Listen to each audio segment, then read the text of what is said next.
town. Smooth shifting, no lifting, we're not backing down. RTG, the best drivers around. No drama, race tough, keep it clean to the end, might be enough. White flag, checker flies, out here with our friends living our best lives. Pedal to the metal, we've got the throttle down. RTG rolling into your town. Smooth shifting, no lifting, we're not backing down. RTG, the best drivers around.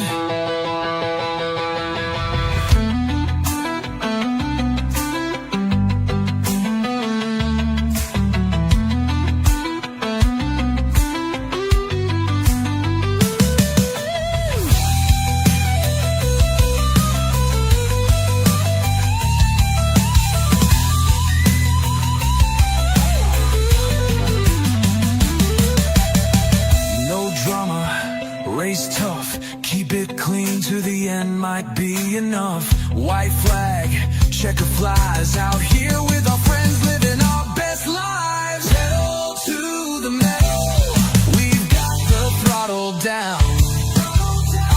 RTG rolling into your town. Smooth shifting, no lifting, we're not backing down. RTG, the best drivers around.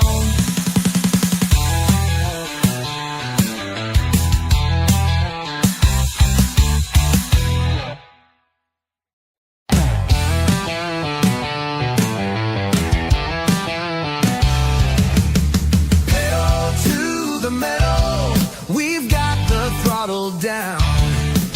RTG rolling into your town. Smooth shifting, no lifting, we're not backing down. RTG, the best drivers around. Green flag, let's go. Come on boys, it's time to put on a show. Caution's out, oh no, to the back of the pack is where we go. Slide jobs, slide ways is how we like to spend most of our days. Bump draft, bumper hook, we knew going in that's the risk we took. Pedal to the metal, we've got the throttle down. RTG rolling into your town. Smooth shifting, no lifting, we're not backing down. RTG, the best drivers around. No drama, race tough, keep it clean to the end, might be enough. White flag, checker flies, out here with our friends living our best lives. Pedal to the metal, we've got the throttle down. RTG rolling into your town. Smooth shifting, no lifting, we're not backing down. RTG, the best drivers around.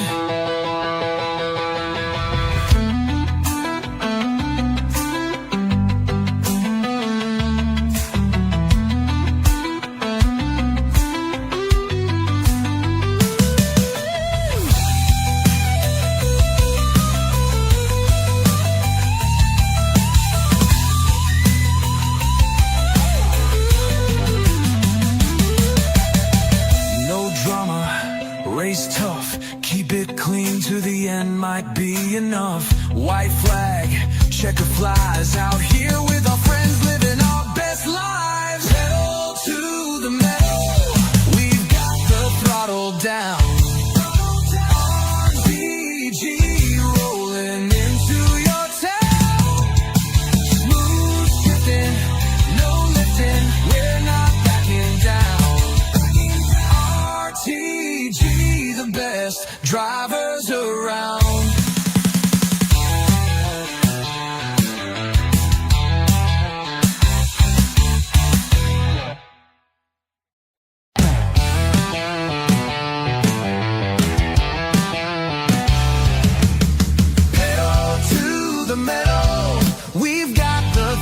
settle down.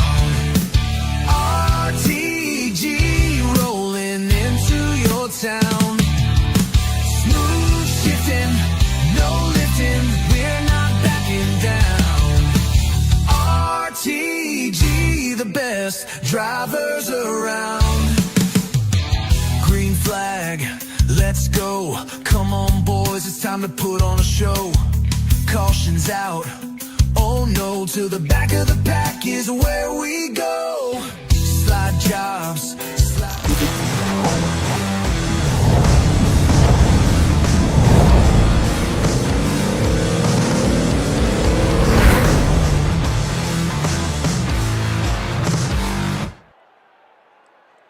Good evening, ladies and gentlemen, and welcome to the Flatout Racing Network's coverage of the 2026 RTG Speedway All-Star Race. Tonight, drivers will get ready to run for a checkered flag to maybe set the tone for the upcoming 68th season of the respective weekly series, but we're all-star racing here at the Iowa Speedway.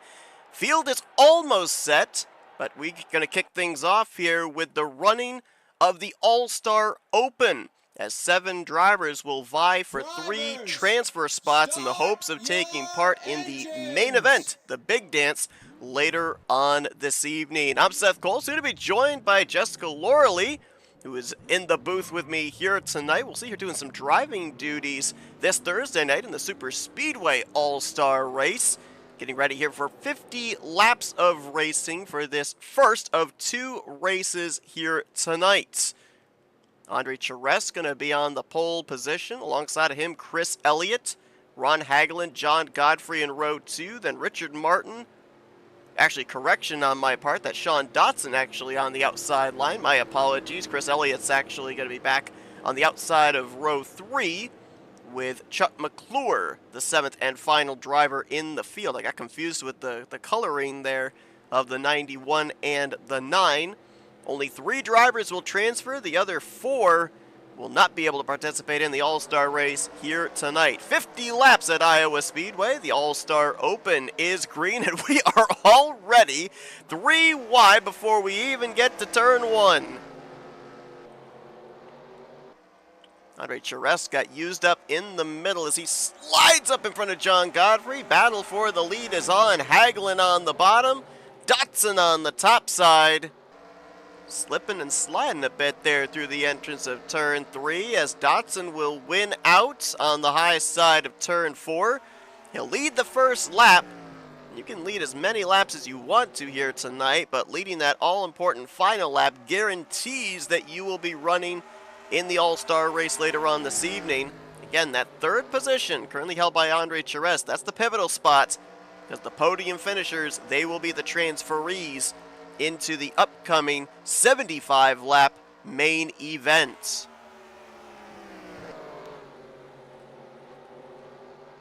See Andre a little up the track there. Might open up the door for DeMar to be able to make a move for that 3rd position. Let's go on board with the STP Pontiac.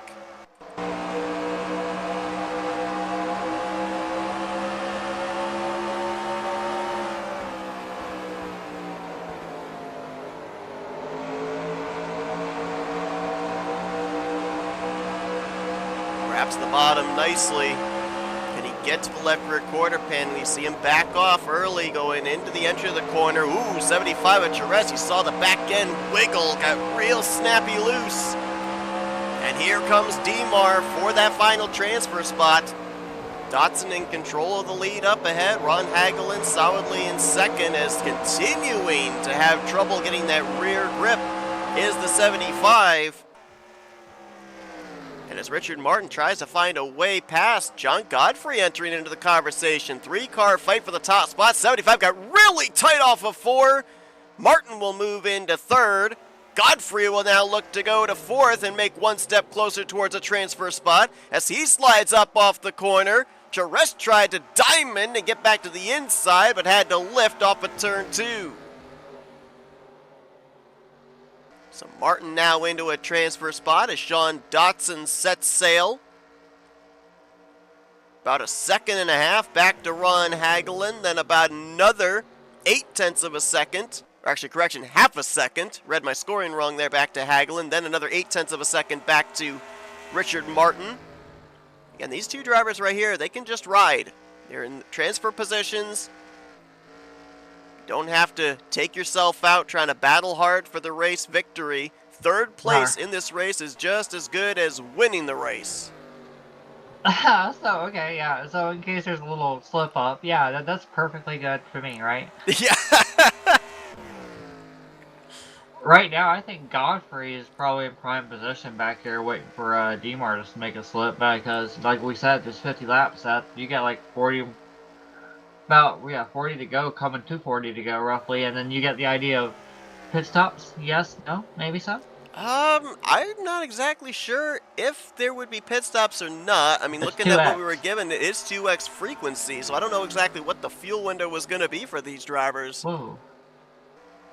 I saw Andre Terres get real close to Godfrey, back off, play with the throttle, and that back end just about got away from him for a second. Yeah, that car has been loose since the get-go, and he's still wrangling that thing, still doing a good job holding on to the 5th position, but right now he's out of a transfer spot, and he was up in a transfer spot after he started this race from the pole position. I'm noticing that a lot of the drivers in front of Andre, like Demar and John, that when they go in the corner, they seem like to go in, well, I mean, like right there, they come in, they slide up just a little bit. John's a little bit higher up, a lane higher or so, and Andre's trying to capitalize by putting his nose down there. What I'm afraid of is if you put your nose down there too deep just to try to make that move, you're going to push up, and if you try to catch it, that back end's coming around. Yeah, you talked about the fact before we came on the air, you went out there and turned some laps. It's not as easy as it looks traversing around this racetrack. And I thought you about to do it there.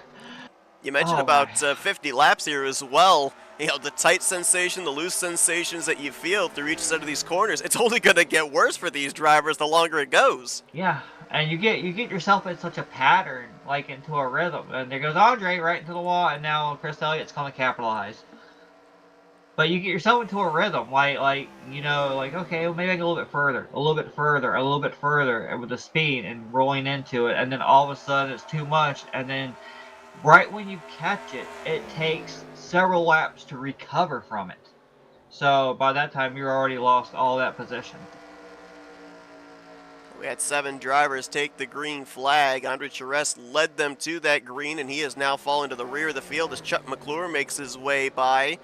Chuck McClure we're usually used to seeing on Thursday night's race in the Super Speedway Series. He has made a couple of starts this past season in the Bare Bones Racing Series, and it's interesting. I was kind of looking at the upcoming schedule for all the weekly series, wondering if maybe this was going to be a bit of a test case for the Aero 88 drivers if we were going to be having Iowa Speedway on the schedule. No, that's not actually the case. Iowa Speedway is actually going to be on the iRacing side on Tuesday nights, and it will be on the Bare Bones Racing Series on Monday nights that does run CTS physics. So I guess if those drivers that are racing on Mondays are trying to get some extra laps in, tonight would be the night.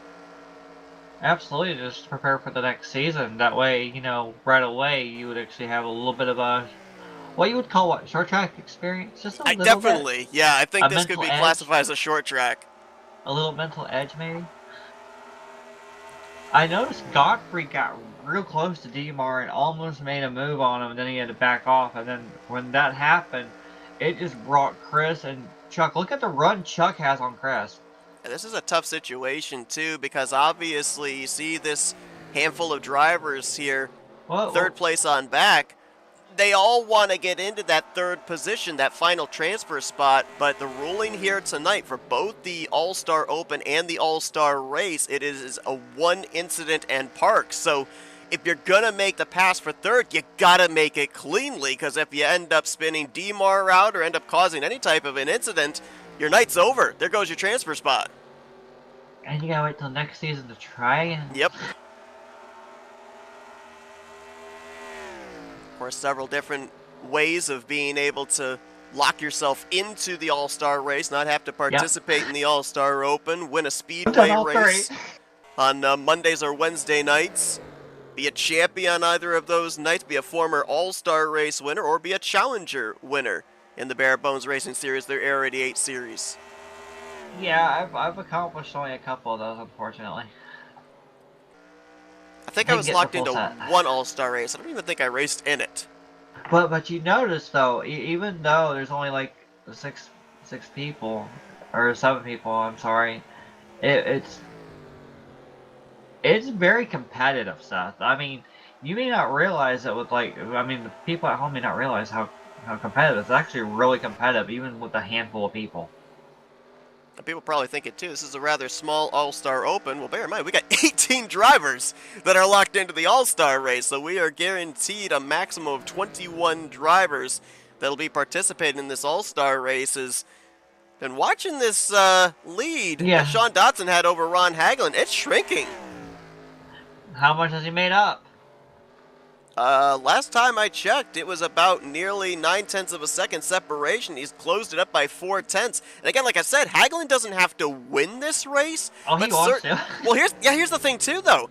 If he transfers into the All-Star race, and it's the closing stages of that event, and he's running in second place, this is a perfect opportunity to do some experimentation of, hey, can I make up some ground, make some moves to maybe win the whole thing later on tonight?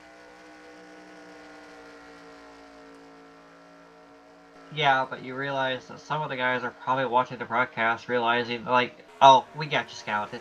No, you ain't gonna work it. No, you can't do it.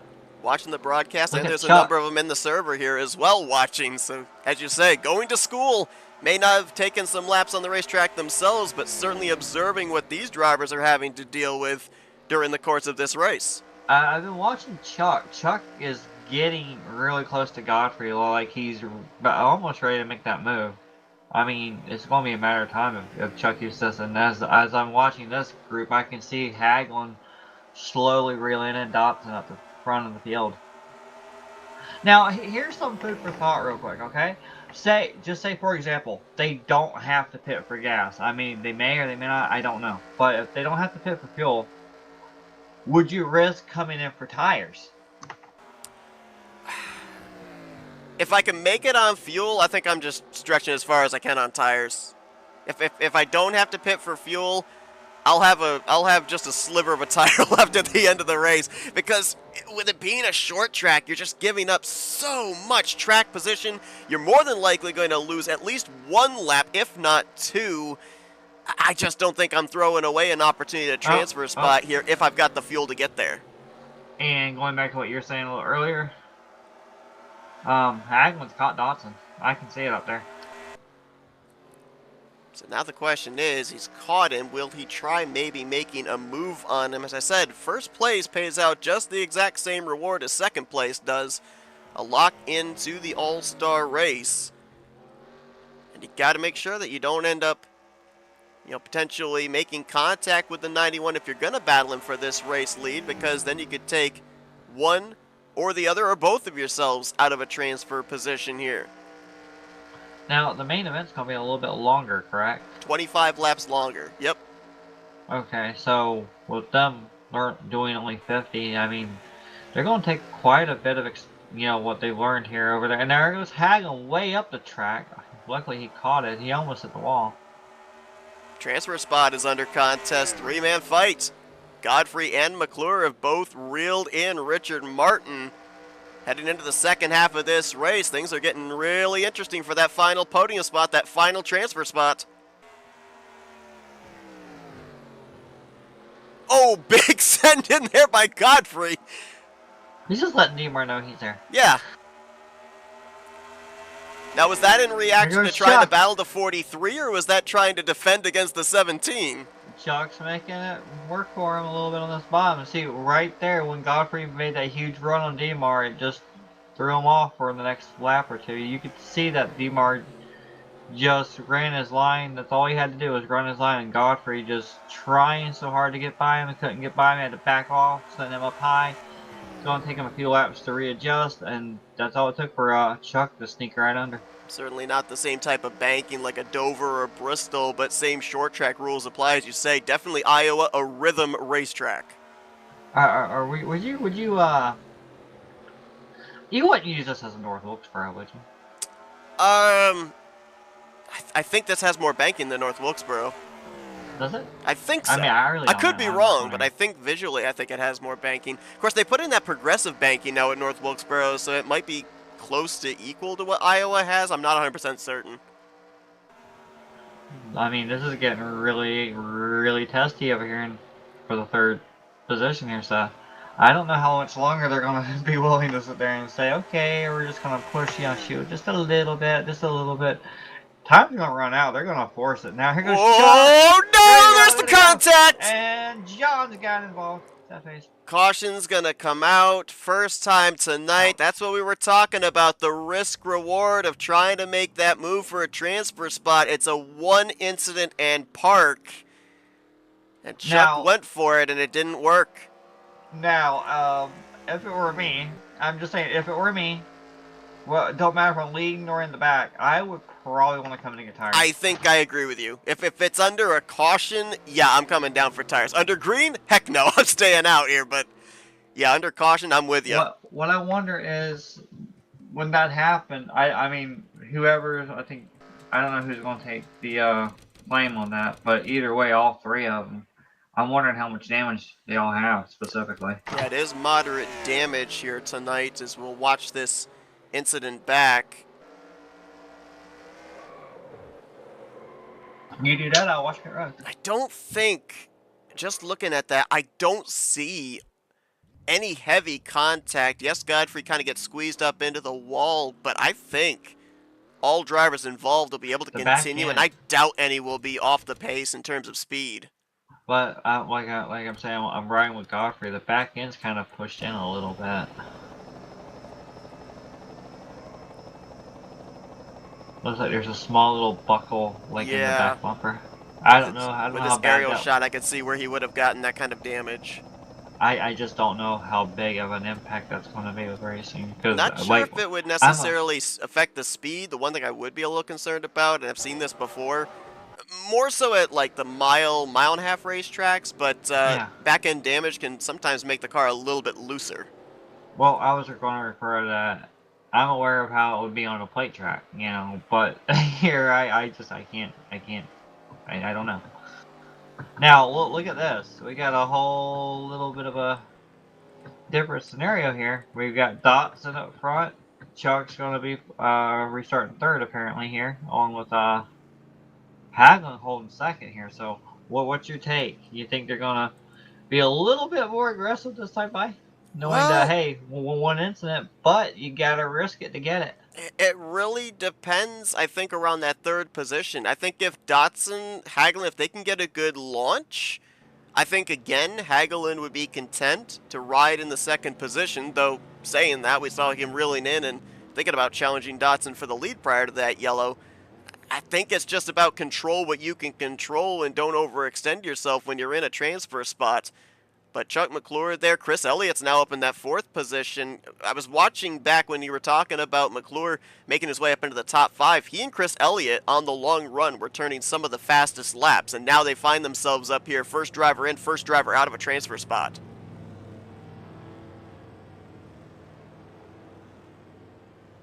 Seth, we've got how many laps to go here? Looks like when we hit the stripe, it'll be 14 to go. Lights are still on, so we won't go green this time. Looks like the driver that got spun out there, Richard Martin's retired from the race, so we'll be left with 6 drivers for 3 transfer spots. Martin will not be making his way into the 2026 Speedway All-Star race. So you're saying we got 14 laps left now? Yes. And lights are out, so we'll go green with 13 to go. Well, we saw how long it took Haglund to reel Dotson back in. Like I said, if you just miss time at one time, that's it. You gotta spend several laps to catch your rhythm back, even if there's no one behind you. So you gotta be picture perfect here. And with Dotson being on that bottom, I mean, I don't know. I might actually feel preference being where Haglund is, because that bottom, as hard as you're going to start, on especially the low gear like that, on that inside line, I'd be afraid that that back end would kick out with cold tires. Yeah, I agree. Especially when we saw how loose Andre Charest was the beginning portion of that run, and that was after only 1 lap. under pacing before taking the initial green flag. So here we go. 13 laps remaining. Dotson will clear into the lead. Hagelin will slot into second, and now it's side by side for third. Oh, there's that wiggle. You called it. Yeah, them cold tires and trying to be careful right away on the start. Notice how Chuck's kind of a little bit higher up. I'm just afraid that that's going to... Well, there goes Elliott into the wall. Godfrey right behind him also got up into the fence, so McClure will get himself clear for the third position behind Hagel and behind Dotson. I'm pretty confident that Dotson and Hagelin are just going to sit there and say, okay, let's race, let's have fun, whatever. McClure's like, go away, just go away. And Therese just hit the wall coming off of 4. Yeah, Dotson and Hagelin, they've had this this race pretty well in hand since the drop of the green flag. Dotson has led every lap so far. Hagelin's been second every lap so far. You know what this is going to come down to. You know what's going to happen, right? No. They're going to wreck, then they're going to wreck, then they're going to wreck, then they're going to wreck, and then Godfrey's going to win again.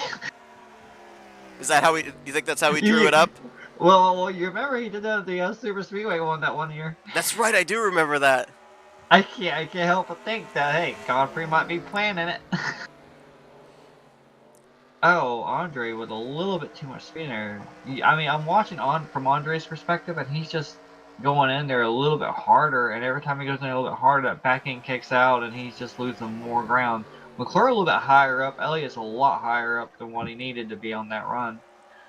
Now, I'm wondering, Iowa, because I don't have a lot of experience in Iowa. I used to run it a little bit when I started out on NR, but it's like, is this one of those tracks where the higher up you run, you can save more tire, or is it just going to eat tires all the way around? I mean, I know the bottom is going to eat tires, like whatever, but how bad is that high side? Honestly, from the prior experiences I've had with Iowa, there really isn't a preferred lane to saving tires. You certainly want to stay down in that visible dark gray, but it's all a matter of approach in the corner. You're going to heat up your tires regardless. You could enter low, let it drift up higher. You could enter high, try and get the nose pointed off the corner.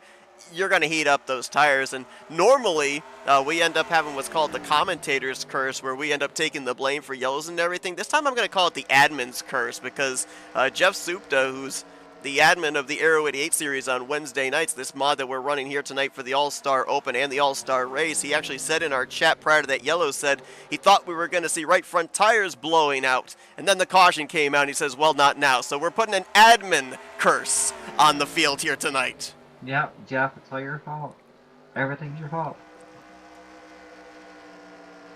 Gonna be 5 laps to go this time.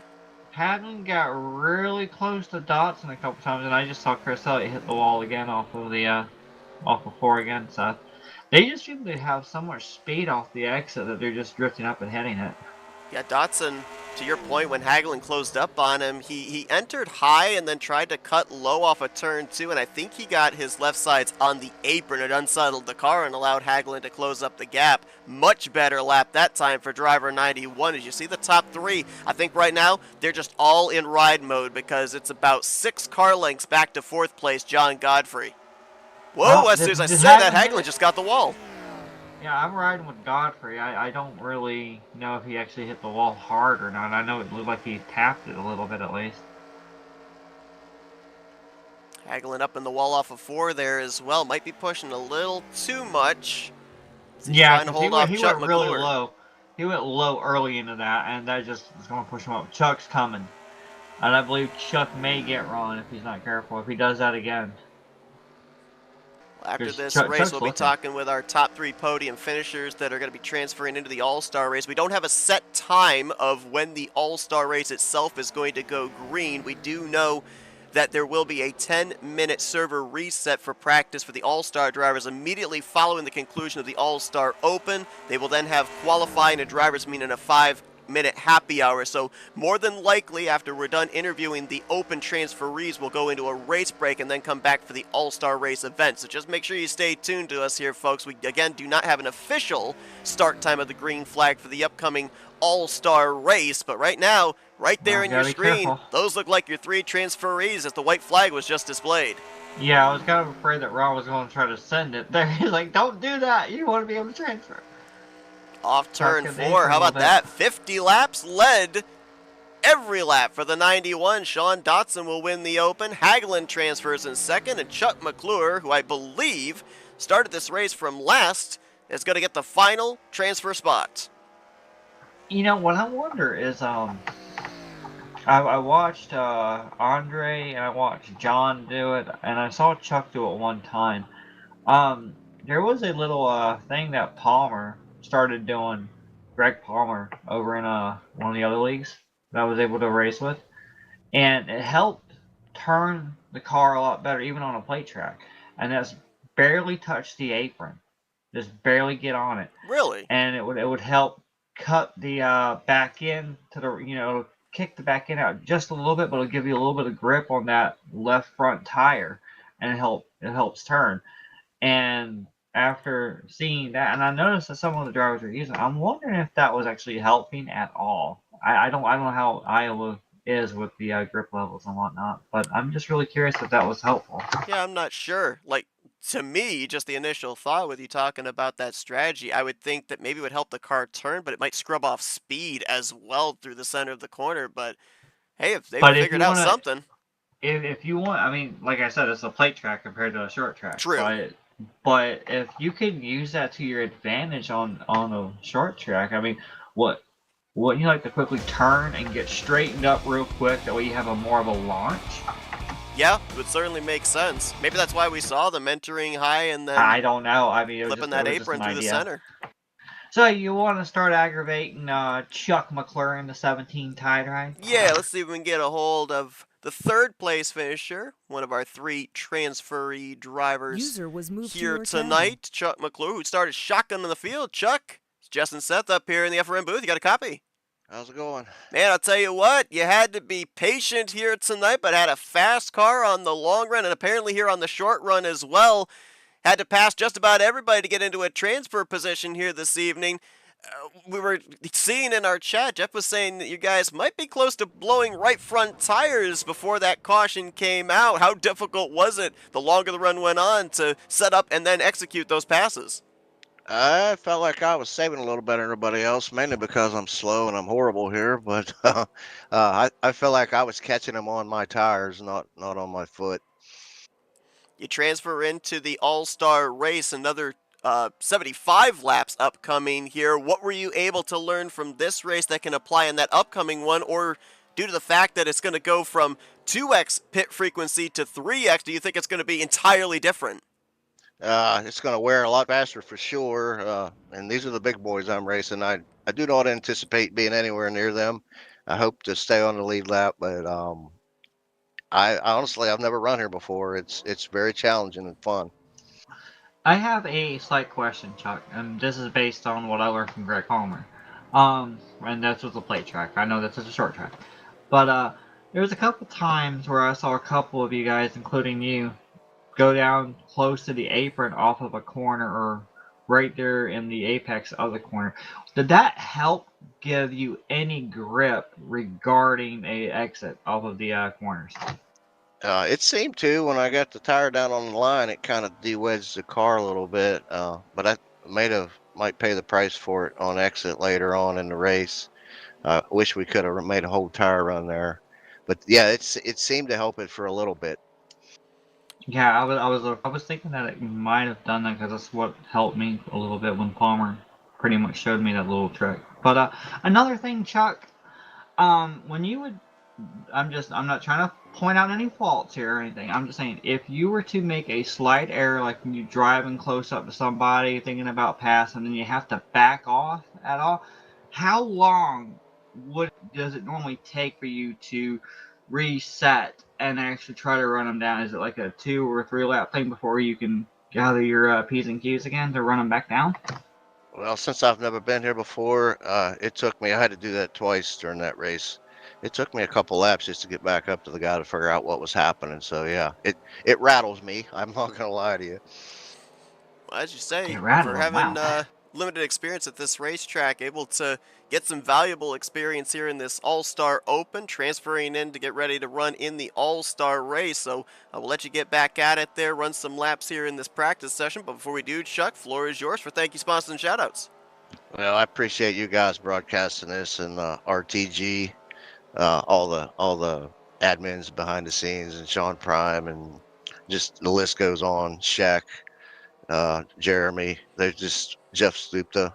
I mean, this is for us, and we hope to uh, spotlight what we can do, I guess, and at the same time have fun. And everybody at Marshall County Schools and my friends and family. Well, Chuck McClure, 50 laps down, 75 to go as he transfers his way into the All-Star race tonight, finishing third in the Open. Best of luck. Appreciate it. Yep, good luck, Chuck. Thank you. See if we can now get a hold of the driver that brought it home in the runner-up position. That would be Ron Haglund, second place in the entire All-Star Open, as a matter of fact. I do now have an idea. I know exactly what I want to do. Okay. What I want to do from now on is when I run down or get close to Chuck at a plate track, I'm just going to scream in the mic, Iowa, Iowa, Iowa. I want him to screw up. Get in his That would head. be so helpful. Let's see if we can dial up our second place finisher, the second of our transferee drivers, Ron Haglund. Ron, you got a copy? Ron, Let's give it are another you there? try here. There he is. There Hello. we go. He's there. Ron, man, great run for you here tonight. Seemed like you had a car that was going to go to the front, stay at the front, and part of that three-wide move on the initial start of this race as soon as the green flag dropped. I thought for a moment that you were going to be pretty content to ride in second place since it was a transfer spot, but as that run went on, you started reeling Sean in. Were you thinking maybe, hey, I want to win this All-Star Open to transfer in? I was honestly pretty content just riding around second. I did see him coming back to me. I held a steady pace. And I was just content where I was. I have really good luck racing into these for some reason, so I was good where I was at.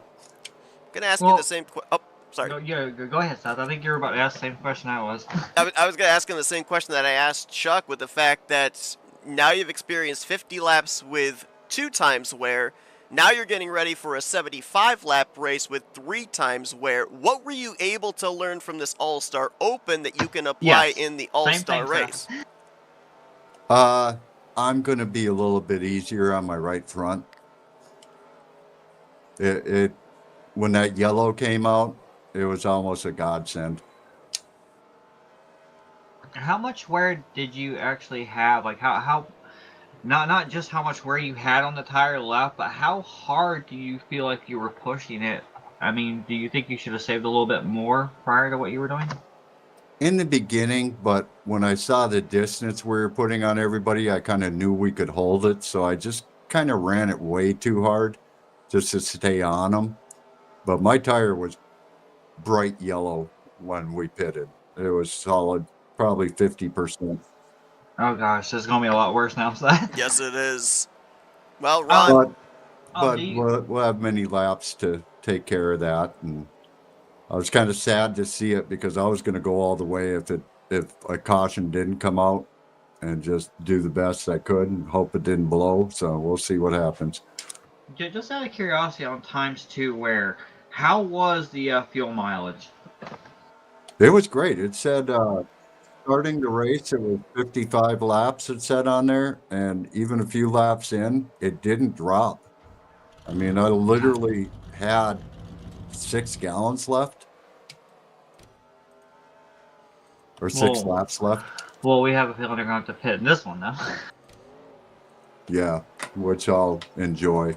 And that move in the beginning, it was like I did not want to start where I started. I had to do something to get around John because I knew he would be strong, and it would be a fight to get by him. So. Hey, you made the move you needed to, kept it up in the top 3 of the entire 50 laps, and now you're going to be racing in the All-Star race here tonight. at Iowa Speedway. Congratulations, Ron, on transferring. We'll let you get back out there and log some laps here in preparation for the upcoming main event. But before we do, floor is yours for thank you, sponsors, and shoutouts. Just got to thank RTG as a whole for continuing to put this on, and all the people that show up and continually race. Great group of people. Well, that's Ron Hagelin, second place here tonight, and he's going to be one of the many drivers that are going to be hunting for that checkered flag here tonight at the Iowa Speedway, the All-Star race here for 2026 Speedway Edition. Best of luck, Ron. Thank you, sir. User was moved out of your channel. All right. Well, normally when a driver User wins a was moved race, to they your go to channel. victory lane. I don't think that's the case here between the All-Star Open and the All-Star race, but a checkered flag is a checkered flag, and we're going to see if we can get a hold of tonight's All-Star Open winner, Sean Dotson. Sean, do you have a copy? I got you, Seth. Well, I'll tell you what, probably have the dirtiest windshield in the field after this one with all the bugs that hit him, but since you had nobody out in front of you, clean air, clean racetrack, 50 laps, all from P1. Was it as easy as it looked, though? No, I mean, it was, I guess I was just so focused on not overdriving. So I'm not going to say it was easy, but I'm just happy with the outcome, obviously. We saw you leading this race. There were a couple of times that the 111 started closing up on your back bumper. How worried were you about that? Or if he had gotten to you, was it going to be a case of racing him hard for this victory? Or maybe letting him by, just knowing that you were going to be in a transfer spot as long as you were in the top three? No, I wasn't worried about it at all, because if he got to my bumper, I was just going to let him go, because I was just concerned with top three. So I wasn't really going to race him hard at all and risk something happening to take us both out of the All-Star race. So I'm happy that yellow came out when it did, because I think he would have got to my bumper and gotten by me if that yellow hadn't come out. I was fast early and through the middle of the run, but my tires really kind of went away, and I was fading back there at the end of that. Hey, Sean, quick question. Now that you're going to be in the main, are you going to do your best to try to push it to get to the front and see what you can do? Or would you be more comfortable just conserving? Because remember, we got 75 laps in the pit stop. Times wears up a little extra at this one. And you already saw what that tire can do. Now, does that worry you to change your plan of, hey, I'm not going to be in the middle of this to push up there. I'm just going to be way back here now? I mean, how does that change your plans going forward now? It definitely does change my strategy. I'm really gonna take it easy. I probably won't even qualify and just kind of start in the back and kind of hang out and save my stuff for this longer run. This open was just, I was just destined. I was not destined, but I was just focused on top three. So I was running right out of the gate. He's like Coach so far. I knew I was going to win this. That's right. We could see that even from the initial start. Saw you make that jump up 3 wide to get the lead and then never let it go. Well, Sean, congratulations on winning the All-Star Open, locking yourself here into this All-Star race field. We'll let you get back out there and log some laps in preparation for an upcoming 75 circuits around Iowa. But before we do, floor is yours for thank you, sponsors, and shout-outs. I just want to thank RTG for putting this on and letting us come out here and do this. And thank you guys for the great show you put on. And hope this is a good race. Absolutely. Well, we're looking forward to it here. Maybe not the last time we're talking to you here tonight in Victory Lane. Maybe you can go for that All-Star race sweep. Best of luck. Thank you. Thank you.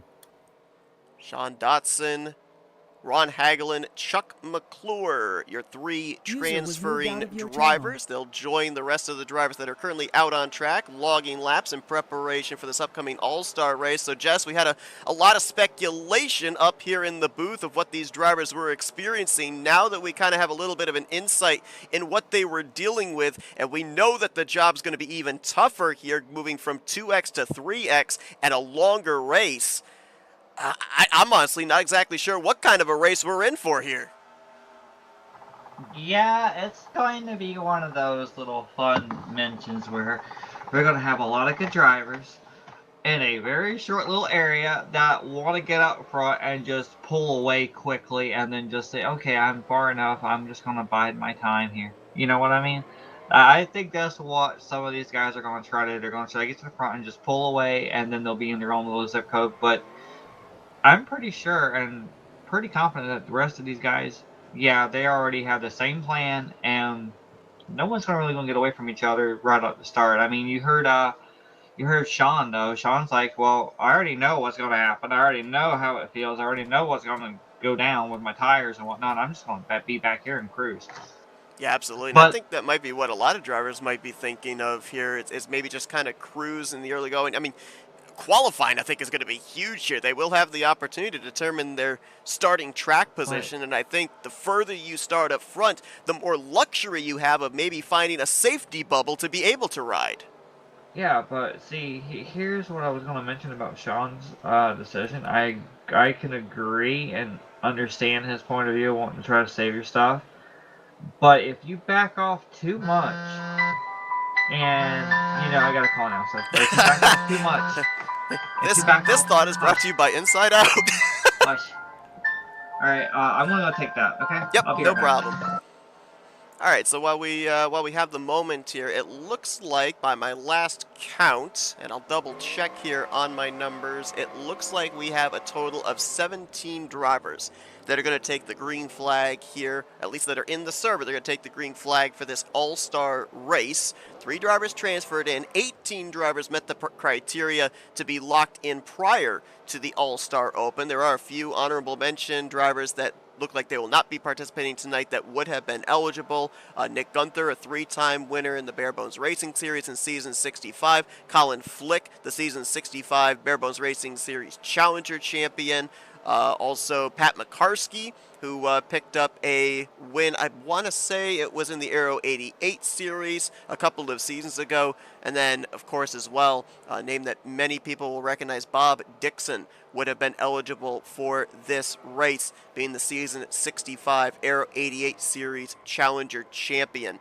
From Season 65 to Season 67, if you had a victory or a championship at a Speedway or a Speedway Series, it made you eligible for this race. The 2 defending winners since the last time that we ended up having the All-Star race, the Speedway All-Star race in 2023, those 2 drivers are in the field. 2024's All-Star race winner Brian Schilling and 2025 Speedway All-Star race winner Jeremy Jeffries. Also, other drivers that we'll be seeing in the field here tonight, Grant Wesley, who is a 2-time Aero 88 Series champion, so we certainly know that he likes this type of race car, has 25 victories at Speedways between Season 65 and current. Jeff Supta, 14 victories during the course of that time. Dante Ricci, a former Speedway winner. Same for Tim Nofsker. Rodney Sullins has 3 victories. We, of course, called last season that emotional victory he had on Monday night. Also, Terry Bombard, former winner at a Speedway. A former Challenger champion in Doug Cady, a 2-time Challenger champion, Season 66 and Season 67 for the Aero 88 Series, Bobby Farrell. I believe Jim Glaude, yep, he is in the field, a former Speedway winner. I want to say that was Bristol in the Aero 88 Series last season. And then I mentioned Sean Prime, 2-time winner, and Glenn Harris, who is the defending Barebones Racing Series Challenger champion. Those are all the drivers, along with the 3 transferee drivers. The race winner from the Open, Sean Dotson, 2nd place Ron Hagelin, and 3rd place transfer Chuck McClure that are slated to take the green flag here tonight for 75 laps of racing. They're currently in their drivers' meeting. They will then have the qualifying session, and I believe they have a 5-minute happy hour session immediately following to more than likely find their pit stall and maybe practice some green flag pit stops, because I did check as we were in the middle of those post-race interviews, and at least my telemetry was showing 38 laps is how far they can make it on a tank of fuel, and it may actually decrease the longer the race goes on, being on 3X. So as those drivers get themselves prepared for the upcoming All-Star race, we're going to step aside for an FRN race break, and then we'll cut back in as we get ready to go green flag racing here tonight in the main event for the 2026 Rolling Thunder Gaming Speedway All-Star Race.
And welcome back, folks, to the Flatout Racing Network's continued coverage of All-Star Race Night here for 2026 for the Rolling Thunder Gaming Speedway Series. As we've concluded the All-Star Open, 3 drivers have transferred in, and we're now ready to set the field up for 75 more laps here under the lights at Iowa.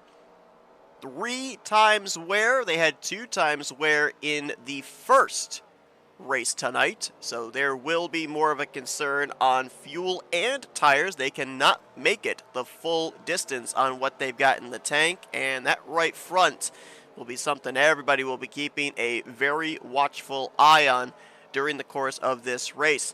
We also mentioned about back in the All-Star Open, the one and park policy. It rolls over here into the All-Star race as well. So these drivers are encouraged to race hard. It's a non-points event, but also encouraged to race clean. Green flag going to be coming up here in just a moment as they are finishing up their final laps of happy hour before they will grid up and get ready to go racing here tonight, All-Star style, at the Iowa Speedway. Folks, want to remind you that coming up this Thursday night, some more All-Star racing here at Rolling Thunder Gaming, but Super Speedway edition, as you'll see the Med Cup 2019 cars take to Talladega Super Speedway. We'll run the same format that we ran here tonight.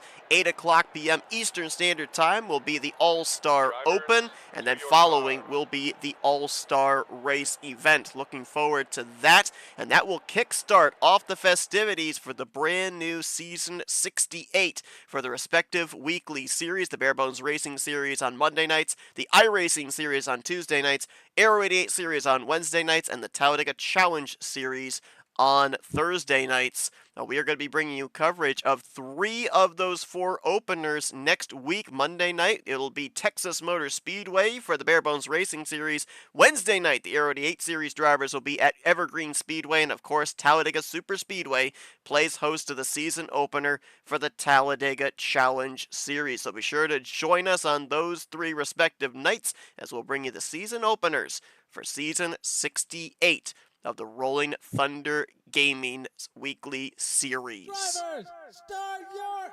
engines! And there we go. Command is given.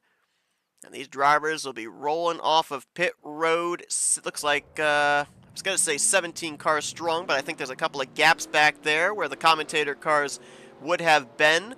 Everyone took time with the exception of 3 drivers.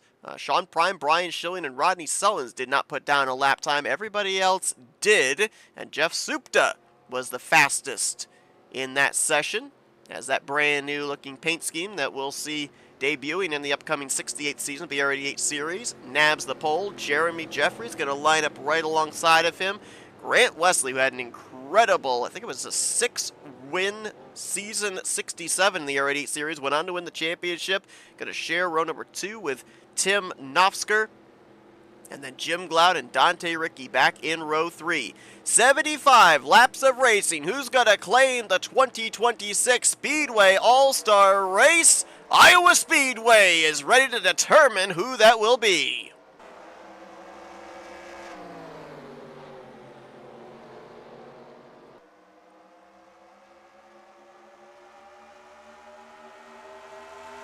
Everyone trying to get sorted out. Middle of the pack to rear of the field. Jeffries will move into second. Wesley into third as Supta will lead the field off of 4.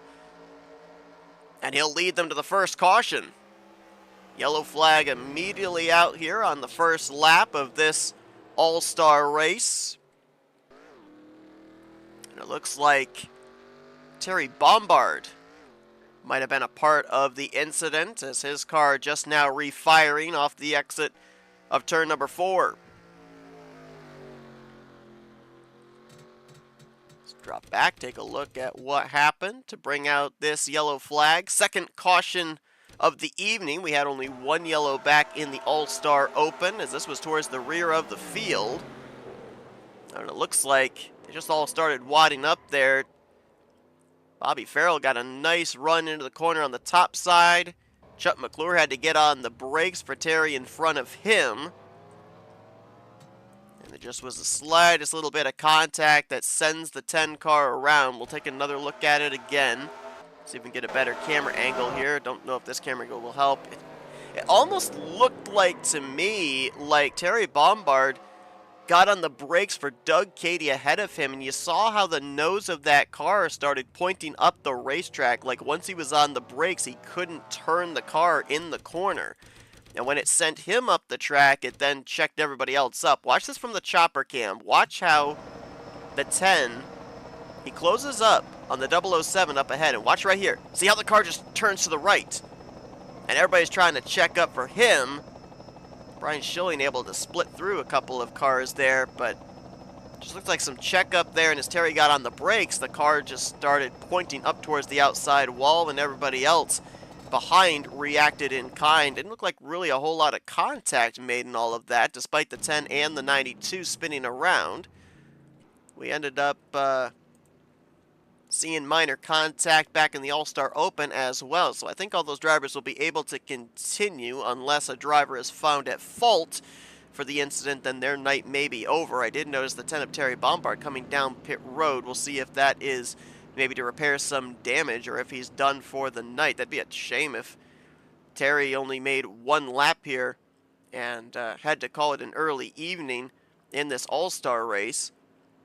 Terry locking himself into this event, picking up a Speedway victory between season 65 and now.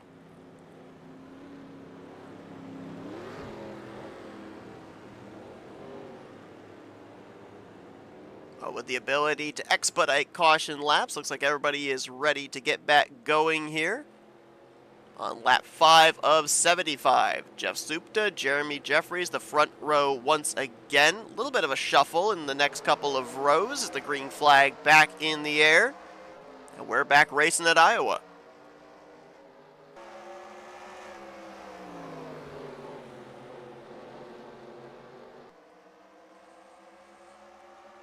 Ooh, look at Knopfsker get loose down there in the bottom. Hagelin got up into the wall. This was something I was going to be really interested to see here. We saw this back as well in the All-Star Open. That with those couple of pacing laps here under caution, it gave time for the tires to cool down. And with the tires cooling down, it's going to make them really slick on these opening few laps of the restart. Knopfsker with some good hands, able to save it though, and he's now under fire from the All-Star Open winner, Sean Dotson.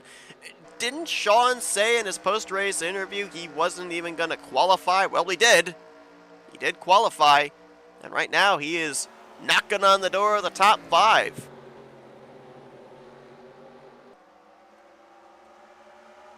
Jim Glau just up ahead in the 72, mentioned about the fact that he is locked into the All-Star race here with a victory in the Aero 88 series last season, season 67 at Bristol. So knows how to get it done at the short tracks, but Iowa and Bristol are nothing like each other. And he will make his way around Grant Wesley. I don't know if that was more so the 72 being better than the 88, or maybe Grant saving his tires there, saying if you want to go on by, go on by.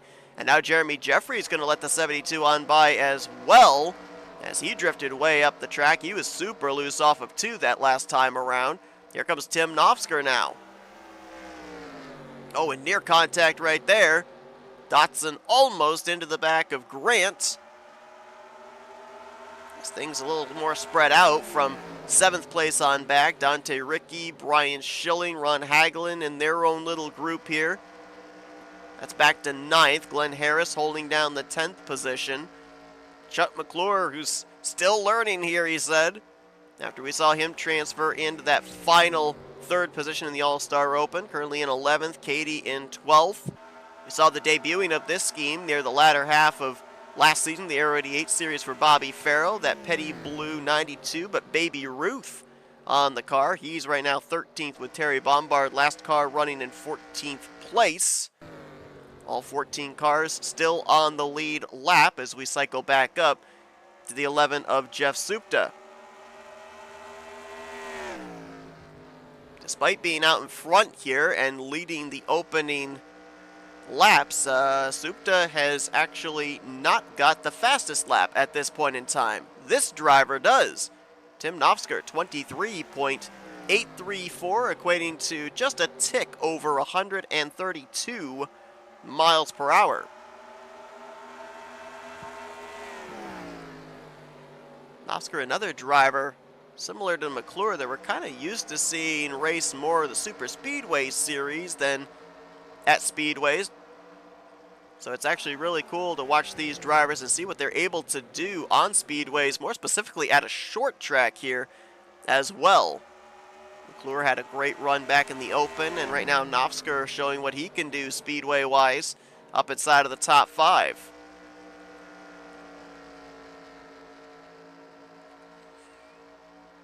Again, I mentioned this as well back in the All-Star Open. I wondered if the combination here of the Aero 88 cars and Iowa Speedway, if this was going to be a test case for maybe a points race that was going to be coming up here in Season 68. Not the case. Iowa Speedway is not on the Season 68 schedule for Aero 88.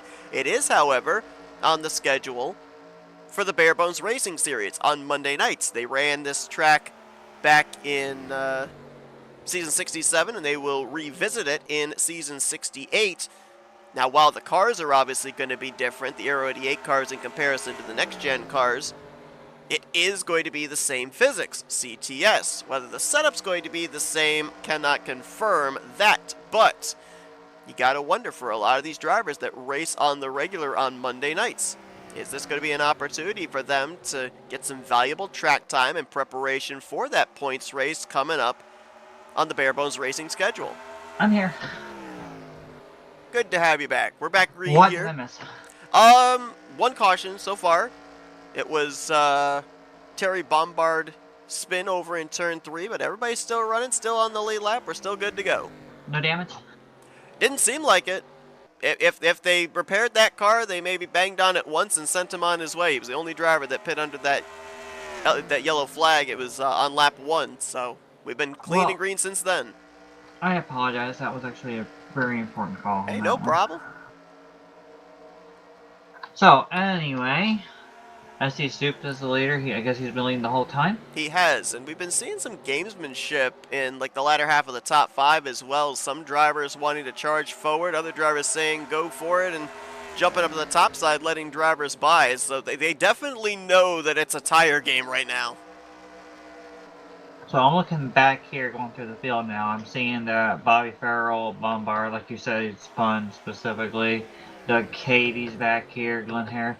Chuck McClure, he's going in turn 1 right now. So I'm wondering, do you think they're saving their stuff right now? Could be. It could very well be. I mean, here's the thing that I'm thinking. I mentioned this before we went to the race break. I got on track during the post-race interviews, checked to see what the F3 showed when they kicked the server forward here for 3X. It was showing 38 projected laps. So we know they can't make it 75 laps. Not certain if that's sure they can. Sure they can. Have you not met Grant Wesley? Grant Wesley or Brian Schilling. We've seen some fuel miracles here for sure. But I don't know if 38 laps is accurate or if that will actually continue to go down with it being 3X. The thing I'm almost wondering for some of those guys back there, like you mentioned, Chuck McClure, maybe the thought that if we end up having green flag pit stops, there's no saying that there might not be an incident during those pit stops. And if you can stay out the extra lap or 2, maybe you can trap a bunch of drivers a lap down. Well, if you trap people down, a lap, that would definitely benefit yourself. Like, okay, now this is one less person to worry about. This is one less person to worry about. But now, remember, Seth, no third, no second. It's all about the win on this one. That's so they're right. really going to be starting to think about, okay, how am I going to be able to surpass and get up to the front? Now, are they going to try to undercut the pit strategy in order to actually gain themselves a better position? Because this is a short track. By the time I believe you undercut, you may end up gaining enough to get close to the leader. That's another good point, too. Yeah, it's the ultimate risk-reward, right? You could try running long, play the strategy, and maybe catch a caution at the right time to trap some drivers a lap down. But to your point, if you're able to pit maybe that lap or 2 prior, get those fresh tires, hit that optimal up-to-speed lap, you can potentially gain some track position. Granted, though, you got to have the cycle complete under green flag conditions. You cannot have a caution during that period for the strategy to work. I was watching Brian Schilling. He started towards the tail end of the field. Mentioned he was one of 3 drivers that did not set a lap time here in qualifying, and he has already made his way up to the 6th position as they continue to chase the 11 of Jeff Supta. A third of the way through this race, nobody came to pit road outside of Terry Bombard under that last caution. So we know that they're going to have to pit at least before lap 40. It's just a matter of when. Well, at the same time, you said how many laps? 38 is what it showed me on the F3. Well, remember, CTS physics. That's what I'm thinking. I don't know how much it falls off at a short track though. I know super speedways and speedways, it's crazy. I don't know how accurate it actually stays at a short track. All right, real quick, our winner in our second place for the Open, Haglin's a little bit further back from Dodson, and Dodson, I just watched him. He got on the apron, got really squirrely a moment ago. But anyway, like you're saying, I don't know, Seth. That normal, like we're talking about normal, like between intermediate, like Michigan or Auto Club versus super speedway style. That I would go down to 35, 36, pushing it. Yeah. I don't know if there's just enough. I don't know if there's enough off the throttle time when you make a lap at a track like Iowa that the reading that you see on the initial start of the green flag is accurate of how many laps you can actually go, or if it ends up, as you were saying, for like a speedway or super speed, if it ends up decreasing rapidly as well at a venue such as this. As Grant Wesley now on the charge, we saw him get by Tim Nofsker for 4th. He's now gonna draw a beat on Jim Glaude for the 3rd position. We saw him saving his tires on the early going of this run, letting drivers by. Now the return, the longer the run goes on, those tires are a little bit fresher, allowing him to make forward progress in the latter half. Yeah, but the question now remains is, how much tire do you have to use in order to pass, let alone push yourself to gain and get by the other guys, because they're going to try to fight a little bit. I'm back here watching Haglin and Dante. Dante, I don't know where he started at, but he's pretty far back from the field. I don't know if he's trying to save his stuff or what back here. Started 6th, if I recall correctly. Running 8th right now. And how about Jim Glaude up here in the 72 running 5th? How about that? Having a good run. We've seen him. We talk about fuel aficionados. You and I, we've called races where we've seen Jim as the tire aficionado, somebody that really knows how to save those Goodyears for the long run. Saw him charge his way up as high as 2nd place, has now drifted back to 5th and is under fire from Tim Nofsker. But if this is a track where it's 3 times tire wear, keep an eye on him. He might be one to watch if it comes down to who's able to save those tires the best. Yeah, back here they're really spread out, so I don't know if you're back here, like I don't know, Glenn Harris is coming to pit road, Seth. And I think Bobby Farrell, nope, I thought Bobby was low enough to come to pit road, but no, Glenn, to your point, going to make the dive onto pit lane here. Now the question is the window open? Are we going to see more of the race leader sitting pit road potentially here? I think we may have just had one driver dive down. Nope, I thought Grant wasn't there, but he's actually in the 3rd position. The camera just decided to skip over him for some reason. He's not even in this race whatsoever. I mean, he is Granthausen, and we know that Danhausen's not very good at disappearing, so. Jim is in pit road. Now, here's also something for you. How aggressive are you going to be leaving pit road? I mean, I feel like you gotta get everything right. Well, they're going to have to go down to 45 miles an hour, right? So they're going to be aggressively on the brake, trying to slow down so they don't, screw up pit entry. But at the same time, they're going to lock their tires up, go bad with the tires. But by the time they get to their pit box and leave, how aggressive do you want to be on the gas in order to get back out there quickly? Yeah, I think especially with the fact that we don't know if we're going to be able to make this cycle completely under green, I think that you do want to gas it up as quick as you can. So we saw the 84 pitting. Looks like the 92 was about to come in. 91's leaving. 91 is leaving with the 72. That's Sean Dotson and Jim Cloud. Farrell is indeed pitting as well. Hagelin in this time. Seeing a lot of drivers use Chuck. the apron through the center of 3 and 4 to get to pit road. No real late dives off the final corner. Chuck McClure, as you said, also in the Tide ride. Didn't Sean tell us prior that they would have to use the backstretch 4 coming off Yeah, the I think road? you said that you heard that in the drivers' meeting. Here comes Supta in. Ooh, that was close. Oh, Tim, that was close for Tim. That's gotta be a scary idea right there. Coming into pit road that low, and then all of a sudden have the field right close to you. It's almost like Vegas, almost Yeah. in turn 3. I don't know if this is a pit road that averages out, and again, our telemetry may not be entirely accurate to what the drivers are seeing, as Brian Schilling nearly lost it on the apron there. But I saw the 088 hit 47 for a brief moment. Maybe this pit road averages out as he went back down to around 43, 44. About this, have you noticed though the way they're entering? They're entering really low, where they're cutting across the Yes. first stall box. So I'm wondering. I'm just wondering if it's like an LP file pulling them down or anything for like the grip.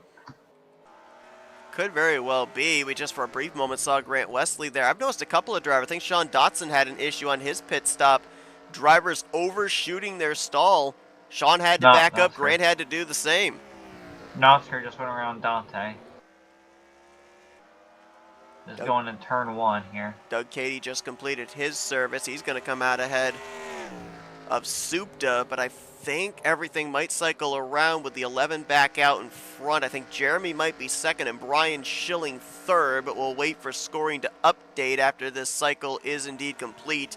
Yeah, 11 to the top of the board, and he just ran his fastest lap right there, 23.807. So that's what we talk about, that out lap, that up to speed lap, taking advantage of the optimal grip of those fresh tires.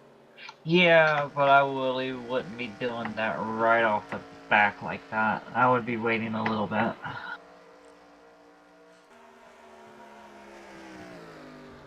But, you know, everyone's different on how they approach things. Well, I'm like on board with Grant. I hear him, like, I can hear the tires just kind of rolling while he's trying to turn. Tires not happy. Yeah, not happy. You're never going to be happy here. Well, these drivers, they are definitely laying down some flyer lap times. Jeff Supta mentioned he had a 23.807. Sean Dotson, a couple laps ago, had a 23.801. And Jim Glaude just blew everybody's lap time out of the water. He's the first driver to clock into the 23.7s with a 7.16 that last time by. Yeah, Grant's holding in fifth, trying to get around Bobby Farrell, who they recently just put a lap down. Now, if you were Glaude, would you try to force it now, or would you try to be patient? Because they've got 43 laps down. So, I mean, you've already seen a caution, right? So, I don't know. Jim and Schilling and Jeremy, I don't know if they're trying to conserve a little bit or whether they want to push it. Because look at how far out Supta is right now. Yeah, I don't know. To your point, we ended up seeing Jim Glaude get up to second place on that first run, and then he gave positions back on the latter half of the run. So if you push it too hard now, you may end up paying for it as we get closer to the checkered flag. On the flip side, you look at the top left of the screen there with the number of laps left. Next time by, we're at 30 laps to go. These laps take off. Yeah, they really do. And I'm not 100% certain that we're done with pit road. We may still have to make another trip here. It could be super, super close. So if it's super close, you got to save fuel. You can't push and save fuel at the same time. And with everyone only vying for one spot, I mean, this right here will automatically lock you into next season's All-Star race, That's right. obviously. Actually, it locks you, if I'm not mistaken, into the next two. Because both Brian Schilling and Jeremy Jeffries, being the 2024 and 2025 Speedway All-Star Race winners, that locked them into this All-Star race. I just saw Dotson on the high side of Dante get a huge run on Dante, get real close to him, and to be honest with you, I thought he was going to go 3/4 to almost I mean, like, looked like he was going on 75 to 80% throttle the whole way around and stuff, and he got real close to Dante, got on the high side, and Dante kind of moved up in front of him, and then all of a sudden, a few seconds later, Dawson right underneath, blows right by him. I thought I spotted something. I wanted to go on board to be sure. What? I think we're clutching up here at the front.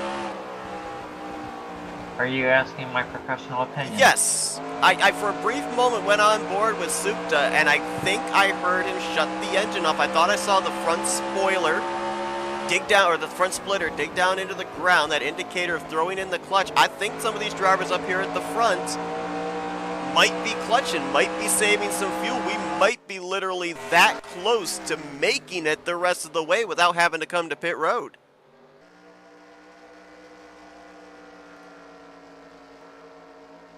You keep talking, I'll start listening. Okay. Because I noticed Something you've never that heard before in Jeremy, your life? Brian, Grant, they all started closing up on Jeff. Now it's kind of evened out, everybody kind of single file. I think everybody right now is in the same boat where they might find themselves about 1-2 laps shy of reaching the finish, and they're trying to save that little extra bit of fuel. I think right there I might have just seen Jeremy maybe clutch for a brief moment off of 4. I haven't heard Super Clutch yet. You can throw a blanket over the top 5, and Nofsker's not that far back as well. Now you got traffic up ahead of the leaders also. Hey, I got a question for you though. How much have the lap times fallen off already? From their fastest laps? Yeah. Not much. I mean, that last time by, Supta ran 14 1,000 right? slower than his fastest lap. 8:07 his fastest lap. He just ran an 8:21, so not much. That time by an 8:87, so we're not even looking at a 1/10 of a second fall off right now from fastest lap to laps they're currently putting down. Well, if I were these back guys, whether they're clutching or not, I would take advantage of this as quickly as possible. And as safely as possible. Making their way around Doug Cady. So that'll put 11 drivers on the lead lap of the 14 that are still running. Cady, Harris, Bobby Farrell, all 1 lap down. Schilling went way high off of that corner. Yes, he did.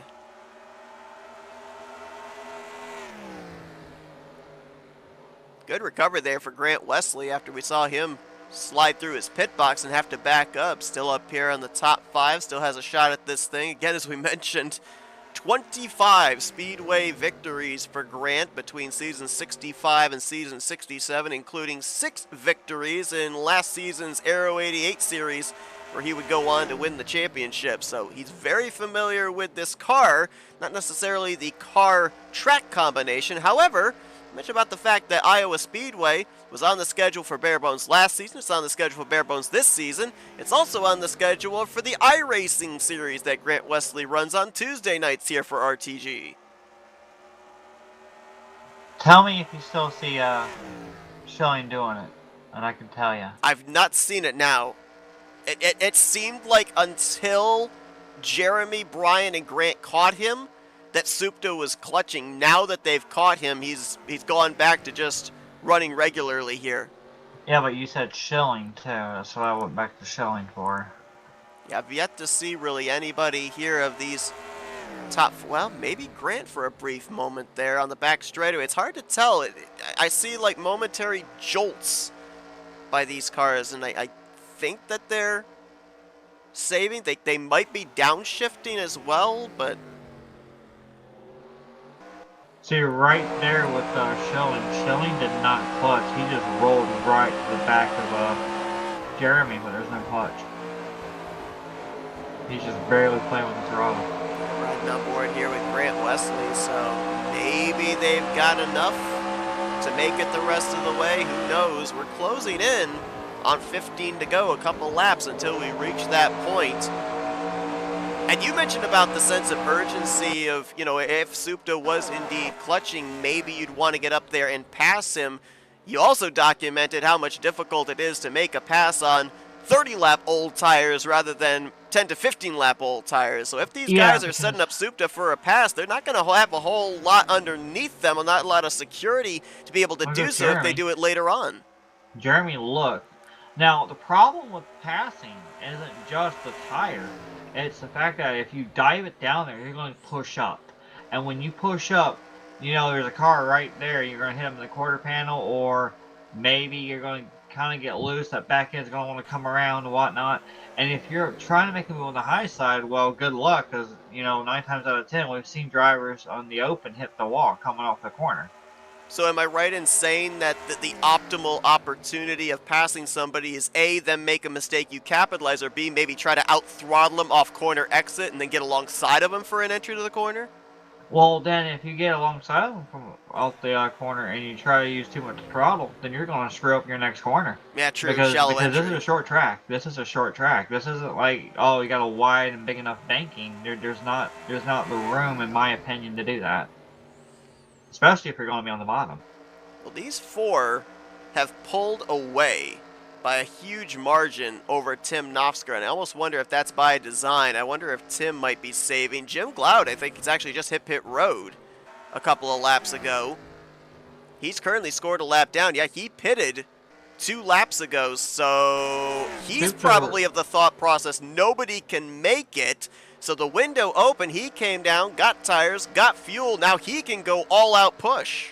I'm noticing Supra's running a little bit lower than what Jeremy's running. Jeremy's running a little bit higher up. Now, I don't know if that's by design because it was tires or whatnot or the entry.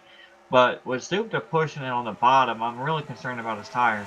It's kind of similar, that line that we're seeing Jeremy run, kind of similar to what we saw Sean Dotson and Ron Hagelin do back in the closing stage of the Open. Jeremy goes a little bit higher up, and Supra's a little bit lower. Supra's still going to have a little bit more issue right there entering. Jeremy, not so much, but Jeremy's also going to go down low and push up. Now, here comes Schilling with a run based on what Jeremy just did. Jeremy went up, went down, got tight, pushed up a little bit, then he went back down trying to control the throttle so he could stay on that bottom. While he's doing that, Schilling just took a whole big chunk out of that. Riding on board with Jeremy Jeffries. He's trying to close up the gap between himself and Supta. Boy, you saw that car kind of push up off the corner. That outside safer barrier getting closer and closer to his right side. Who are you riding with? Jeremy. I thought you said Jeffrey Jeremy's. Well, I mean, if we had the capabilities, I'd be riding on board with both of them. Haglin's on pit road, by the way. And now Dalton's coming in. All right, so it looks like a lot of these drivers feel that they cannot make it. Are the leaders in that same category here? They do have some traffic coming up here as well. I saw Chuck McClure, Bobby Farrell, Terry Bombard up ahead. Knopfsker's playing with the throttle quite a bit from when I was riding on board with him going through the field. So. I noticed he backed off a ton. It was a 5-car pack, and he just let the top 4 go, so he may be in major fuel save mode. Well, let's put it this way, and I can only speak from the plate tracks, okay? So, and we all know about Grant and his godlike saving ability, but don't forget, we've seen Jeremy and Schilling do this back and forth as well, especially Schilling. So, if anybody knows the fuel game along with Knopfsker and Grant, it's Schilling. Yep. Whoa! Whoa! Pushed up a little bit there as he's coming to pit road. You know how Schilling had to go a little bit higher up, and that just... He was right there on the back of Jeremy, and that just cost him a little bit of time. Trying to readjust his entry based on not being that close to Bobby Farrell, who was going on pit road. Well, this next time by, it's going to be 5 laps to go, and this is the beauty and the curse, I guess, of all-star racing as well. There's no points on the line. There is a checkered flag, and there's an automatic lock into the next 2 years' all-star races. Drivers are going to be more willing to go for this risk and maybe get the reward here. I will be very surprised if we see any of these top 4 hit pit road. They may run out of fuel just trying to make it to the end here as Jeremy puts the pressure on Jeff going into 3. Well, Dante is clutching. He's right now in the 6th position. Knopfsker just ahead of him in 5th. Here comes Jeremy looking low into 1. Nope. And now Schilling's going to take full advantage of this. Now watch this run by Schilling coming off of the corner. He's going to back off. Looks like he's And going to now try the he's going top to dive side. it low. He's going to dive it low. Oh, woohoo! I thought Schilling was going to dive it low and get right up underneath Jeremy and pass him. Jeremy got a big run out of 4, got into the back of Supta, and it nearly looped him around as he got on the brakes to avoid. Now Schilling up into 2nd place. Does he have anything for the 11? 2.5 to go.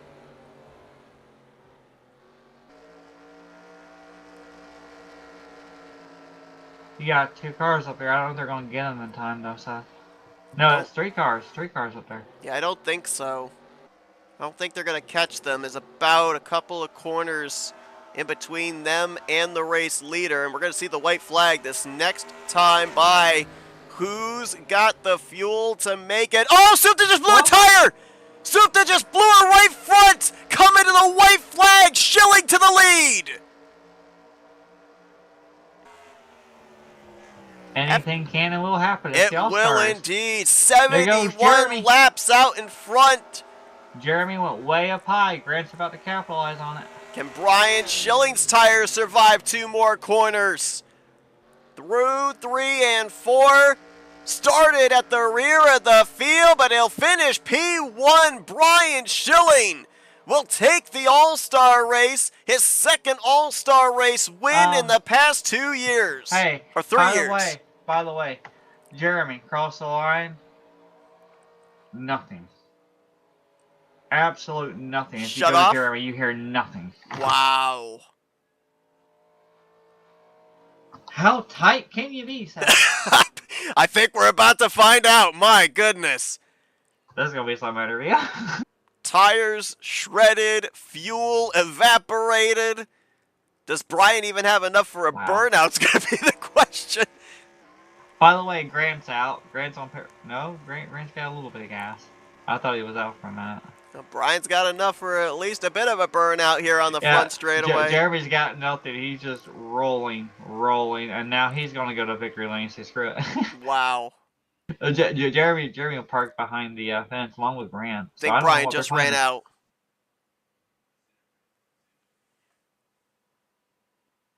I don't think we can bump and help spin people. No, I don't think so either. That works. I think we tried. Didn't we try that one time? I think so. I remember last season. Oh, which series was it? Was Bare Bones or Air? I want to say it was Bare Bones. Somebody ran out of fuel. I want to say Novska ran out of fuel and Metallic helped push him back to pit road. No. I'm not talking about. I'm talking about like the victory celebration. Like someone ran out of fuel and someone tried to help bump him to. Oh. Was that me trying to help someone? Yeah, but I can't remember who it was that you were trying to help. Was it? I mean, I remember I saw it. I don't know. I think it was me helping someone, but I don't know. Yeah, I can't remember who it was. It could have been just me watching. I don't know. Anyway, yeah, good times passed. We're going to cry later. We're going to share moments. Kodak moments. Not Maverick moments, but Kodak moments. But anyway. How about that for a finish? My goodness. All-Star racing, obviously, no points on the line, no championship hanging in the balance, so they were willing to risk it, and that made for some late race theatrics for sure. Are we allowed to interview anybody do you think? I mean, I don't know. Should we? I think we definitely should. Even though they went boom boom. Yeah. Let's dial them up. Okay, let me bring him up here. Where is it? User was moved there to he your is. channel. Hey Jeff, it's the guys up here in the booth. You got us? Yeah. Man, I'll tell you. Unfortunately, you're not coming home with the victory, but you get to talk to us. So I guess that's kind of a win? Question mark. Talk to me about that though. That final run, because I think for a brief moment I saw you clutching before second on back caught up to you. You're trying to save the tires here in the closing stages. It looked like literally everything was coming down to the wire in the closing stages. Yeah, when I pitted it to the splash, so that whole run I was saving fuel from the first lap to maybe with 10 to go. And then Jeremy was up there, so I had to push it a little bit. I said, if I'm gonna run out, I'm gonna run out. So I pushed it, and then with 4 to go, my right front turned red, and coming out of turn 4 to the white flag, it popped. We saw you running down, for the most part, down right on that yellow line there during the course of that run after the pit stop. We saw a couple of other drivers behind you migrating up the track a little bit. You know, in hindsight, would there have been maybe anything you could have changed up to keep that right front intact for just a little bit longer? Or do you think that it was more inevitably going to blow when it did? The only way to save that tire was to let them go. That's no bueno. I mean, fair enough. Now, granted though, 3x wear here tonight, but you know, with some tracks coming up that maybe could be made in comparison to Iowa Speedway, we got a short track, I believe, kicking off season 68 of the Aero 88 series. What from this race would you be able to kind of take away in preparation for that season opener, and maybe some other tracks that are similar in style? Evergreen, our first race for Aero 88, Pikes Peak for Bare Bones, Richmond, Aero 88. All those tracks are pretty much the same size and same format. Well, we saw that beautiful paint scheme that we're going to be seeing you debut for this upcoming season, the Aero 88 series, out in front, having a great run here tonight. Obviously, a heartbreak of not being able to pick up the checkered flag, but being an all-star race, we know that drivers are going to go for that ultimate risk reward. You still bring it home in the 4th position here tonight nonetheless, and still got to be some good momentum building towards the upcoming season, both on Monday nights and on Wednesday nights, I would assume. Yeah, I just gave it all my all for this race. I want to say congrats to Jeremy and Brian got the win. Just all of us right there. I mean, nose to tail with a couple to go. That's awesome. Made for a very exciting finish for sure. Well, if I can say just one thing to you, Jeff. Didn't get a chance to do it last time when I had my final race and whatnot for competition and whatnot. But I did want to take this opportunity now that I actually can verbally talk to you and say thank you for everything that you've done for me. Because honestly, with the intermediate and short tracks, when I would actually show up to run at a few of the Aero 88 races and Bare Bones races in the past, you took the time to help me learn to, angle, arc, back off, give more throttle and whatnot. You actually took the time to sit there and show me what I needed to do right and what I was doing wrong. So thank you. Oh, you're welcome. And it is nice to see you come back again. Yeah, just for the All-Star. That's all. That's all. Oh, that's nice to see you. Well, Jeff, a great run for you here tonight. Not the finish you were looking for, but still a pretty solid run here tonight in this All-Star race. Before I let you go, floor is yours for thank you, sponsors, and shout-outs. Congrats to Brian, and good luck to all the drivers on Thursday night for the All-Star Super Speedway. Absolutely, we're looking forward to that. Jeff Supta, your 4th place finisher here this evening, led 71 laps. Right front tire just not holding on long enough, but a great run for him nonetheless here tonight. While he had the tire problems, Jess, let's dial up the driver that you said had the fuel issue coming off of turn number 4. It seems like Iowa Speedway in the All-Star race hitting drivers on all fronts. See if we can get a hold of our 3rd place finisher, Jeremy Jeffries. Jeremy, you got a copy? Hey, how you doing? Man, I'll tell you what. We saw a driver blow a tire coming to the white flag. You ran out of fuel coming out of turn 4. We knew it was going to be close. We just didn't know how close. How nerve-wracking was it for you as a driver? Because, correct me if I'm wrong, most of the time you drivers are used to being dialed in for 2x wear. Is it tougher, or is it just as easy to be able to gauge what you've got on 3x wear? Did it make it all the more difficult tonight? I think if you go in knowing what you have, it's pretty much the same. If I knew I was going to be running 2x, I probably would have ran a little harder and, see what happens. 50, whatever laps into the run, however long we can make it. Unfortunately, we could only make it 37, at least for my car. And that didn't work out when you got 37. That only equals 74. I had to make it 75 laps. Math didn't math. Was there anything, we were riding on board with a couple of you guys during the course of that run? It looked like the pace was kind of backing down the longer the run went, obviously with the tire and the fuel concerns. Was there anything out there where you could have found a way to save that little bit more, or did you already have the maximum conserve you could have? Well, I was kind of afraid to save too much. I was backing off a little early, and when I back off a little early and let it roll in, Brian was coming right up to my bumper there. I was like, all right, well, I got to be careful doing that. And then I didn't want to get on the throttle too early because that burns more gas. But if I didn't do that, Jeff was going to pull away. So I was kind of stuck in this box. Like, I don't know what everybody else's plan is, but I got to try to see what I can do here and hopefully make it to the checker flag. A lot of times in all-star races that we cover for the Speedway side, normally the all-star races are at a bigger racetrack, like a mile-and-a-half racetrack. How unique was it to have an all-star race at a short track tonight? This was fun. I mean, I enjoy the Kansases, the Texases, California, all those bigger tracks. But this is the first time I remember doing a track that's under a mile for the All-Star race, and I think it was fantastic. I enjoyed it. Well, we definitely enjoyed watching it for sure. It made for a very exciting race here down the home stretch to the checkered flag. Jeremy, obviously you came into tonight the defending winner of the All-Star race back in 2025. Almost able to go back-to-back, but still a solid podium finish. And we kind of mentioned about this being an opportunity for you drivers to get back into the groove after the off week and get yourselves prepared for the upcoming season 68. This may give you some good momentum and preparation for those upcoming weekly series. I know that Iowa Speedway, I believe, is actually on the Bare Bones Racing schedule. So it'll be interesting to see if you can follow up a good finish here tonight with a good finish in that upcoming race on Mondays. But before we let you go, Jeremy, the floor is yours for thank you, sponsors, and shoutouts. Well, first off, congrats to Brian. That was he ran the perfect race. Started in the rear like he always does. Managed to find his way up front. He's freaking talented as hell. And Grant there on the second place finish. Congrats to the three guys that made it in from the Open to race in the All-Star race. That was pretty cool. They got to make it in there. Not sure who finished where, but it's always nice to give some people some opportunity to get in that didn't get it otherwise.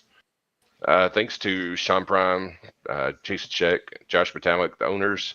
Unfortunately, Josh lost power. Storms going through Indy, so he couldn't make it to the All-Star race tonight. So I hate that for him. At least we put on a good show for him. I'm sure he was jealous he couldn't be out here with us. And thanks to everybody that came out tonight. Everybody watching, family, friends, XFN teammates, good night. Well, a good show it was, to be sure. Congratulations on the solid run here tonight in the All-Star race. Best of luck here in the upcoming 68th season of the RTG's weekly series. Thank you, guys.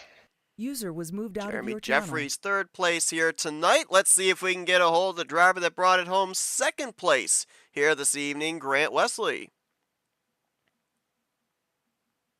User was moved to your I channel. have to admit, I about moved Brian. A little preemptive there. Grant's the people up here in the booth. You got a copy? Hey, people up in the booth. Hey, I'll tell you what. Interesting to watch your strategy during the course of this race. It looked like, at least in the early going, after we got green, that initial restart, you were willing to give up spots to be able to save tires. We get to the latter half of the run, you start slowly working your way back up through. You bring it home second place here tonight. Looked like you and the 4 were pretty even, but you were trailing him. We did happen to get the camera zoned in on you at one portion of the green flag pit stop cycle where you overshot the stall just a least little bit. Could that have been a deciding factor between you leading the 4 and being behind the 4 here in the closing stage? Because it looked like you had the tires and the fuel to get there. Yes, 100%. I'm kicking myself, but that's the way it goes. Early in the race, I was definitely the whole race. I was going as hard as I could, but not abusing the tires. I wasn't necessarily driving slow at any point and letting people pass, to try to save. But there was a few times Tim, I think he got tight off of turn 4 one time, and I just checked up to keep from getting into him, just to give him a little room. And then Dotson, he just jumped under me, and I wasn't going to challenge that early in the race. I just let him go. And I think Jeremy had an issue a little bit before that where I was going to let him sort of file back in and Tim took advantage of that situation. So early in the race, I was like, gosh dang it, I'm freaking dropping back, and I need to be staying in the top 3 at least. But yeah, so we caught that early caution. That was unfortunate, but it did go green flag the rest of the race. And it was the pit stop. Brian was behind me, so I knew Brian started on the tail, and I seen him kind of coming up through the field, and me and him were pretty much tracking identically. He was kind of following me through, and pit road entry was perfect. I nailed it. He was a little easy, I definitely gapped Brian on pit road entry, and just slid right through my stall. I'm using a sequential shift method for tonight, and it took me forever to find reverse. So I lost probably 3 or 4 seconds right there. And it went green the rest of the race. And I knew that Supta and Jeremy, I thought they pitted maybe a lap too soon. So I thought, well, there's a chance that if this thing goes green, those guys could run out of fuel. I thought they probably would. So I felt like I was racing the 4 at that point. And so yeah, I was just giving it everything I had. I pushed the tires to their limits. My right front turned red on the white flag, so I got everything I could out of them. Brian, he was flawless. I mean, truth be known, me and him were probably racing the same race. So he just did it a little better. He didn't slide through his stall, so congratulations to him on the win. Thank you, Dante, for answering almost every question that I had. That was my goal. Anyway, Grant, here's another one for you. You sit here and you race bare bones, and you race the Aero 88. You do iRacing, obviously, but we're just talking about NR here. How often have you ran Iowa, let alone on Times 3 where, like, how were you already prepared? Like, you already knew exactly what you were going to do this whole race? Were you comfortable at the start knowing, hey, I ran the series, I know what I'm doing completely, hands down?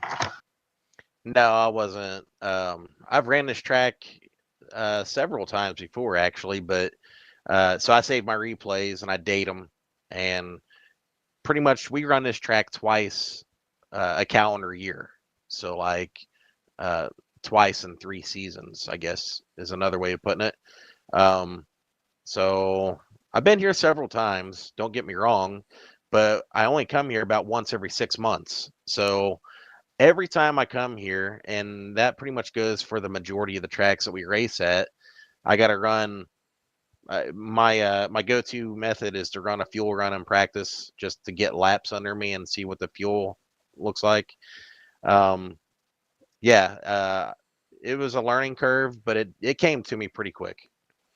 We talked just moments ago with Jeremy about the fact that, normally when we've broadcasted these Speedway All-Star races, we're normally at a 1.5-mile racetrack or a 2-mile racetrack. Tonight, an unusual thing to see you guys All-Star racing at a short track. But what we saw here tonight, it sounds like you enjoyed yourself. Jeremy said he enjoyed himself there. Do we maybe see drivers lobby for more short tracks for the Speedway All-Star races in the future? Yeah, for sure. If for nothing else, it's something new. I don't want to see us run the same track all the time. I know we've pretty well exhausted all the cookie cutter 1.5 miles, and it was really cool to see a shorter track here for the All-Star. I know what we need to do, Seth. What's that? You know how we did the Royal Rumble, that little fun Rumble thing that we did, or Battle Royal thing, where we just completely destroyed everybody at like football field type racetrack? We were just sitting there waiting, and we just come out like that and just kill each other until we're out, and we just sit there in the middle of the field and wait for other people and just try to kill them. Last person standing wins. Right. Yeah, let's try that. Actually, I got a better idea. For the All-Star, let's have a pole race. There you go. I think I finally figured that one out. Yeah, I was gonna say he finally gets a checkered flag in one of those races. Now he wants everything to be a pole race. Well, Grant, a great run for you here tonight. We mentioned about the fact that you're not only here tonight, non-points event, but an opportunity for drivers to be able to build some momentum for the upcoming 68th season of the respective series. You're going in as a defending champion on Wednesday nights with these cars here. So best of luck in the upcoming schedule on all the weekly series from NR to iRacing. And before we let you go, floor is yours for thank you, sponsors, and shoutouts. Yeah, I'd just like to start out. I'm really excited about this coming season, season 68. Obviously, I'm an admin for the iRacing series on Tuesday. If any of you guys are looking for to do some iRacing with some good buddies that you race NR with, it's a family here. So come on out, give us a try on Tuesdays. We got a full schedule lined out. It should be a lot of fun with the ARCA cars. So yeah, really looking forward to that. I'd like to thank the owners here, Sean Prime, Jeremy Jeffries, Jason Sheck, and Josh Metallic. Josh wasn't able to make it tonight. I think he had some storms rolling through, so that's unfortunate. We were all missing him for sure.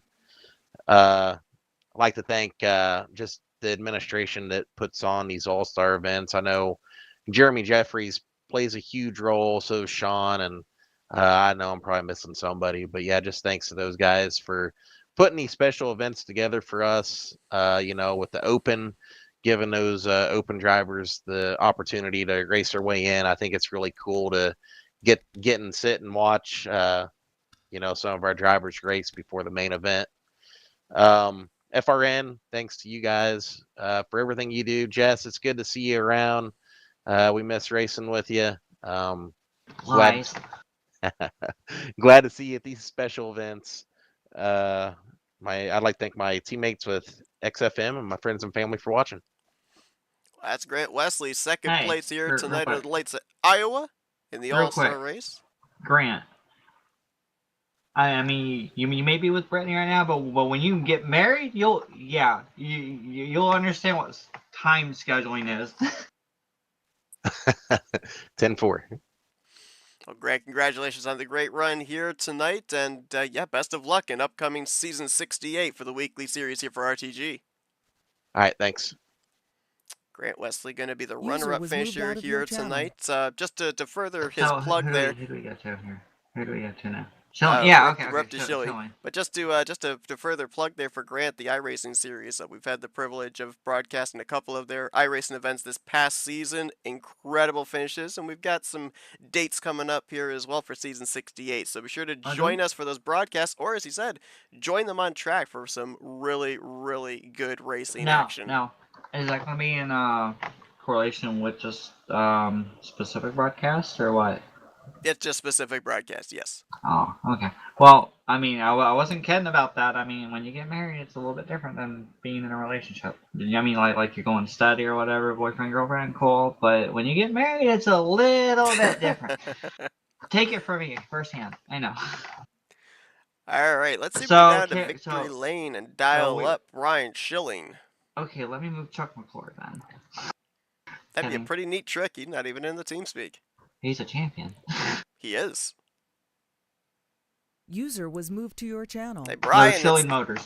Yeah, there you go. It lasted. The motor lasted, the fuel lasted, and the tires lasted. Brian, you got a copy? Yes, sir.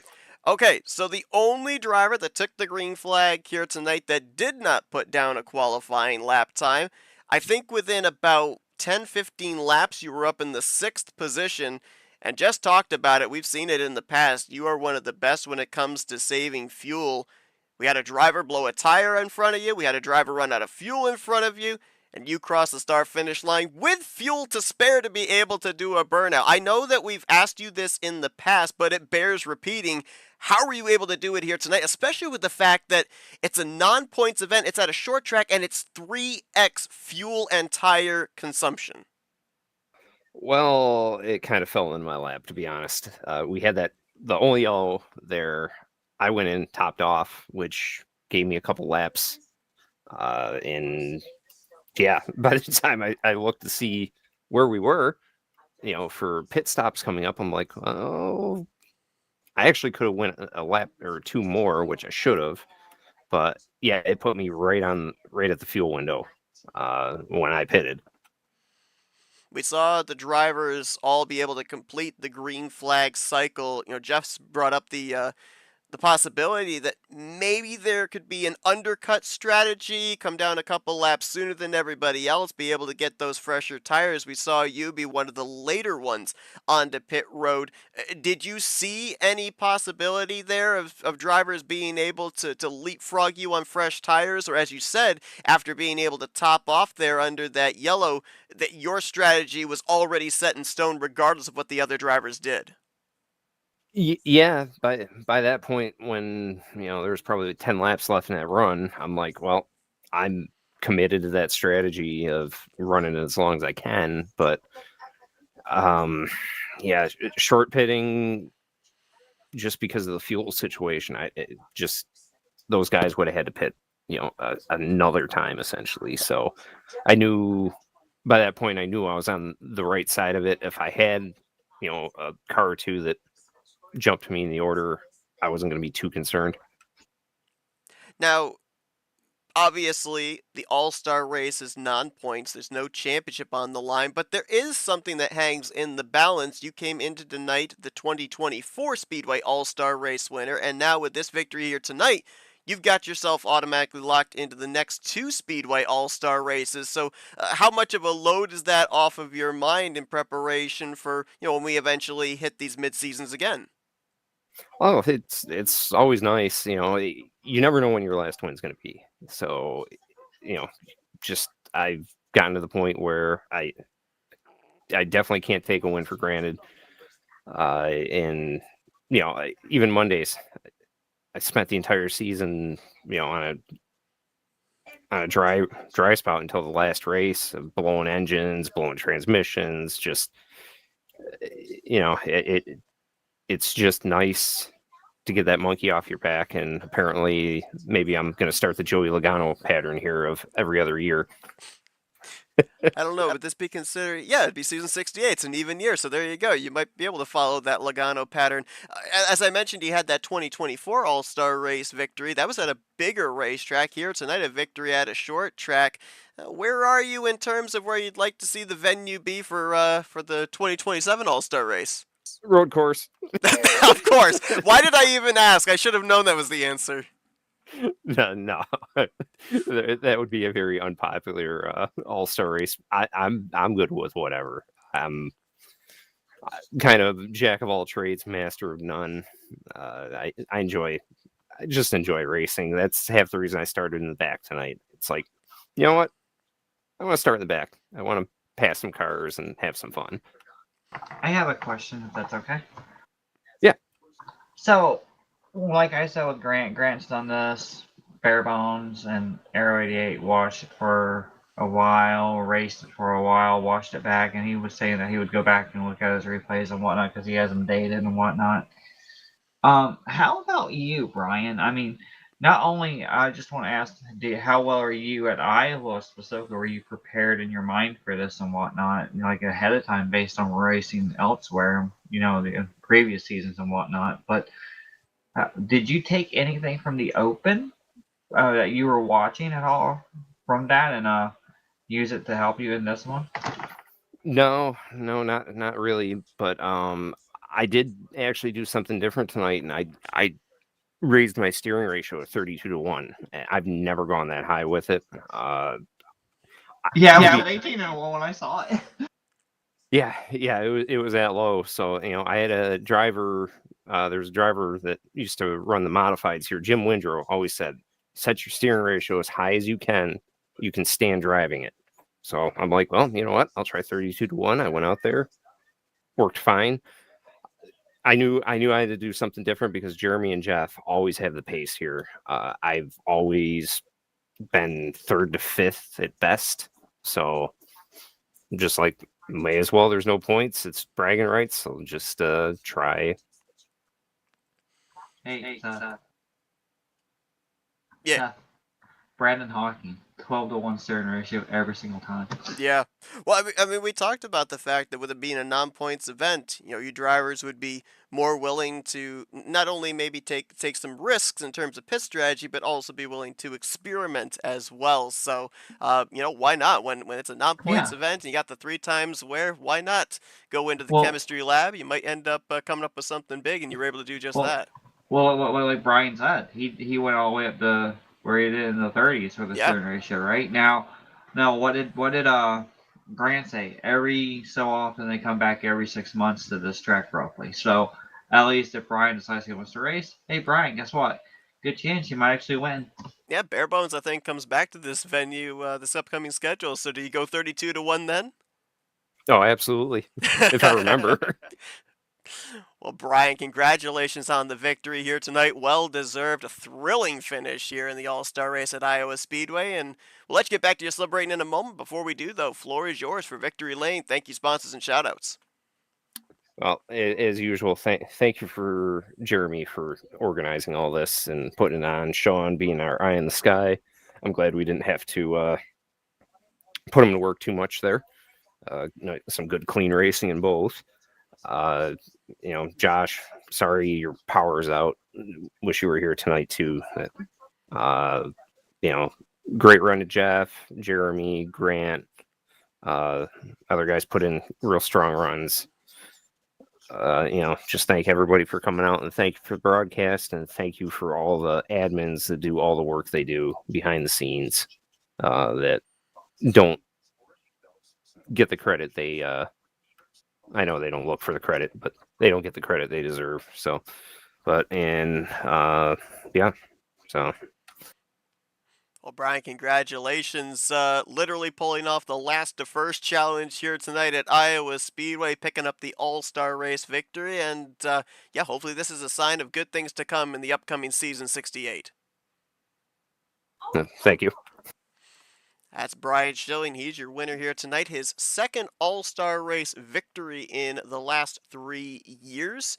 Ended up winning the 2024 All-Star race, and now the 2026 All-Star winner, Speedway-wise. And I think one of the biggest things that stood out to me, Jess, is, we've already highlighted some of the things of, the luxury you maybe have of being able to do a little outside-the-box strategy when it comes to a non-points event like the All-Star race. But the thing that really stood out to me as well, while we had the good, hard racing, we obviously had all the mind games, who could make it, who couldn't, the closing stages. Between the All-Star race and the All-Star Open combined, we only had 2 caution flags. So we ended up seeing some really good green flag racing in the All-Star race, a race that normally you don't have as much consequences if you're involved in a wreck, and we didn't see a lot of torn up race cars here tonight, so that was really cool to see. Now, here's something that you just brought up. 2 cautions. 2 different races all together. Yep. Right? That's what, 50 and 75? Yeah, 125 laps. So, times 2 wear. Times 3 wear. Moderate damage. That just shows you the caliber of these drivers that can go out there and have fun and enjoy themselves. And, I'm just saying, this group here, they know what they're doing. They can go out and have a good time, and they can be as aggressive as they want to and still have fun doing it without hurting anyone else's chances, without, causing anyone else to be upset, mad, or freaked out or whatnot. That just shows you the caliber, of driver that we have, or that they have over here in Rolling Thunder Gaming. I mean, they respect each other to a point. You don't have to like each other, but they've raced with each other so much that they've got respect for one another. I mean, we ought to think about like the main group as well. We're not just talking about Sean Prime and Jeremy Jeffries and Tim Oscar and whatnot. We also need to think about Bones. Bones and Ron Wiley Coat. And I mean, those 2 are the main, 2 that were over here. This is, I think, the first time we're not having an all-star race with them. True. So, I mean, they had a lot of pride in how these guys would hold themselves up in their regard, respectfully, and able to run and enjoy themselves over here. And even though they're not with us, unfortunately, now, I mean, we'll look at what they're doing. They're carrying on that legacy of great, fun, friendly competition without going crazy, without being insane, without being childish. Yeah. That should tell you that hey, if you want good racing and you want to learn, you know where to find them. Yep, absolutely. One final question before we sign off here in regards to Brian Schilling. You No. know, we've been here before as racers too. You know, sometimes you end up hitting that Not winless here. spell where you run into bad luck or something. Brian talked about the hard luck he had at the close of season 67 across multiple leagues with, you know, random engine failures and whatnot. A victory here tonight, can an all-star race victory, a non-points event leading into a brand new season, can that help a driver's momentum, if for no other reason, kind of boost their confidence going Okay. into the new season? Okay, for me personally, no, it doesn't work for me. But I guarantee you, you look at this one driver that's in the back of my mind now that you mentioned that, Jeremy Jeffries. Mm, It wasn't that long ago where, remember, we ended the year with him winning the race. We began the new year with him winning an exhibition race, and then we began the new season with him winning a it's race. true. That is So true. remember, win, win, win. I mean, it worked for Jeremy. Yep. Yep. Sometimes you just need that Or one was it the victory to championship? spur it. Was it the championship that he won, then won the race, and won the race, won the race? Or was it win, win, then won the championship? It Something like it that. might have been. I think it was championship, then won the race, then won the season Because opener. he changed his number, remember? Yes. Yep. He did. And that's what we were laughing about. Yeah, I think he went But from the 8 to the 1, I think, something like that. but I think that was when when he made that change. but to answer your question, some of these drivers like Jeremy, it works. It just works. You get on a roll. You get that boost of morale. Like, hey, if I can do this, I can do anything. You know, and they take it to it, and they actually prove it, and they just go out there and just dominate. Or they're like, yep, I've been here the whole time, and now I'm ready to pounce. But see, I never left. You know, I'm right up here at the front the whole time. For me personally, it wouldn't work. I know that too well. It's always a hit or miss with me. What about you? So basically it happens in droves where there'll be like a winless spell, and then there'll be like this random top 5 or podium finish, and then there's a win that follows, and it'll last for maybe about a few weeks up to a month, and then it goes back to the winless streak. But it does take maybe just that one good finish or that one victory, and then it's kind of like the floodgates open for a brief period of time, and then obviously it goes away. So it will be interesting to follow Brian Schilling. He pulled off tonight what he normally does on Monday nights, where he doesn't qualify, starts at the back, and then slowly works his way to the front. So it will be interesting to see next Monday night when the Bare Bones Racing Series kicks off at Texas, if he's able to dial up what he did tonight. Are you telling me that the only reason why Brian Roston was able to do it was because Brian Schilling had been doing it the whole time? Maybe there's something to do with the Bryans. Wow, we really have to watch ourselves.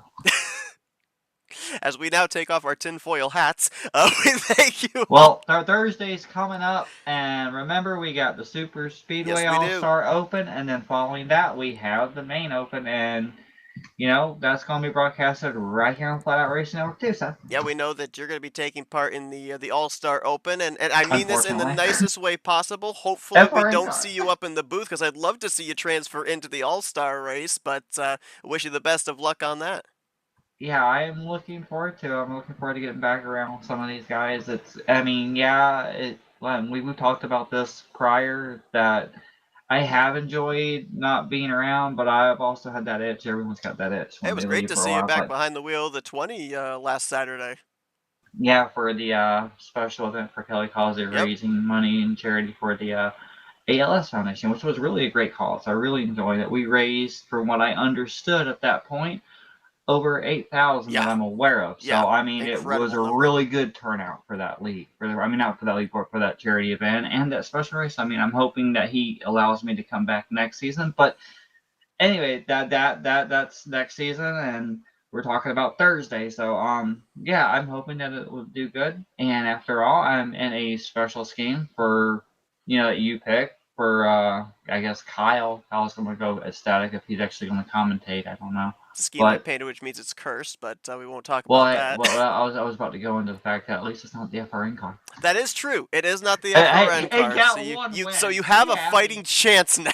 Whoa. Actually, wait. Before we go, I have to say two things. Number one, I did get to win the FRN car. I did do that. True. Now, second of all, remember, and I'm not trying to brag to my own horn, and this is basically for the FRN thing. This is the only FRN joke here. I did compete and win the second segment race after Bernie won the first segment That's race. true. Remember at the That is All-Star true. Open? It was an FRN car. It was a number, what was it? It was I think it was the 94 black and pink car, wasn't it? no. It was a 94, but it was like a Mark Martin type scheme. Remember the 2000 scheme? And you had Oh, green, that's white. right. It had Right. green, Yep. white, and black, and it was FRN. So yeah, it won an open segment. That doesn't mean it's going to win again. I'm just saying it was an FRN car. So. That is true. Can't argue with facts.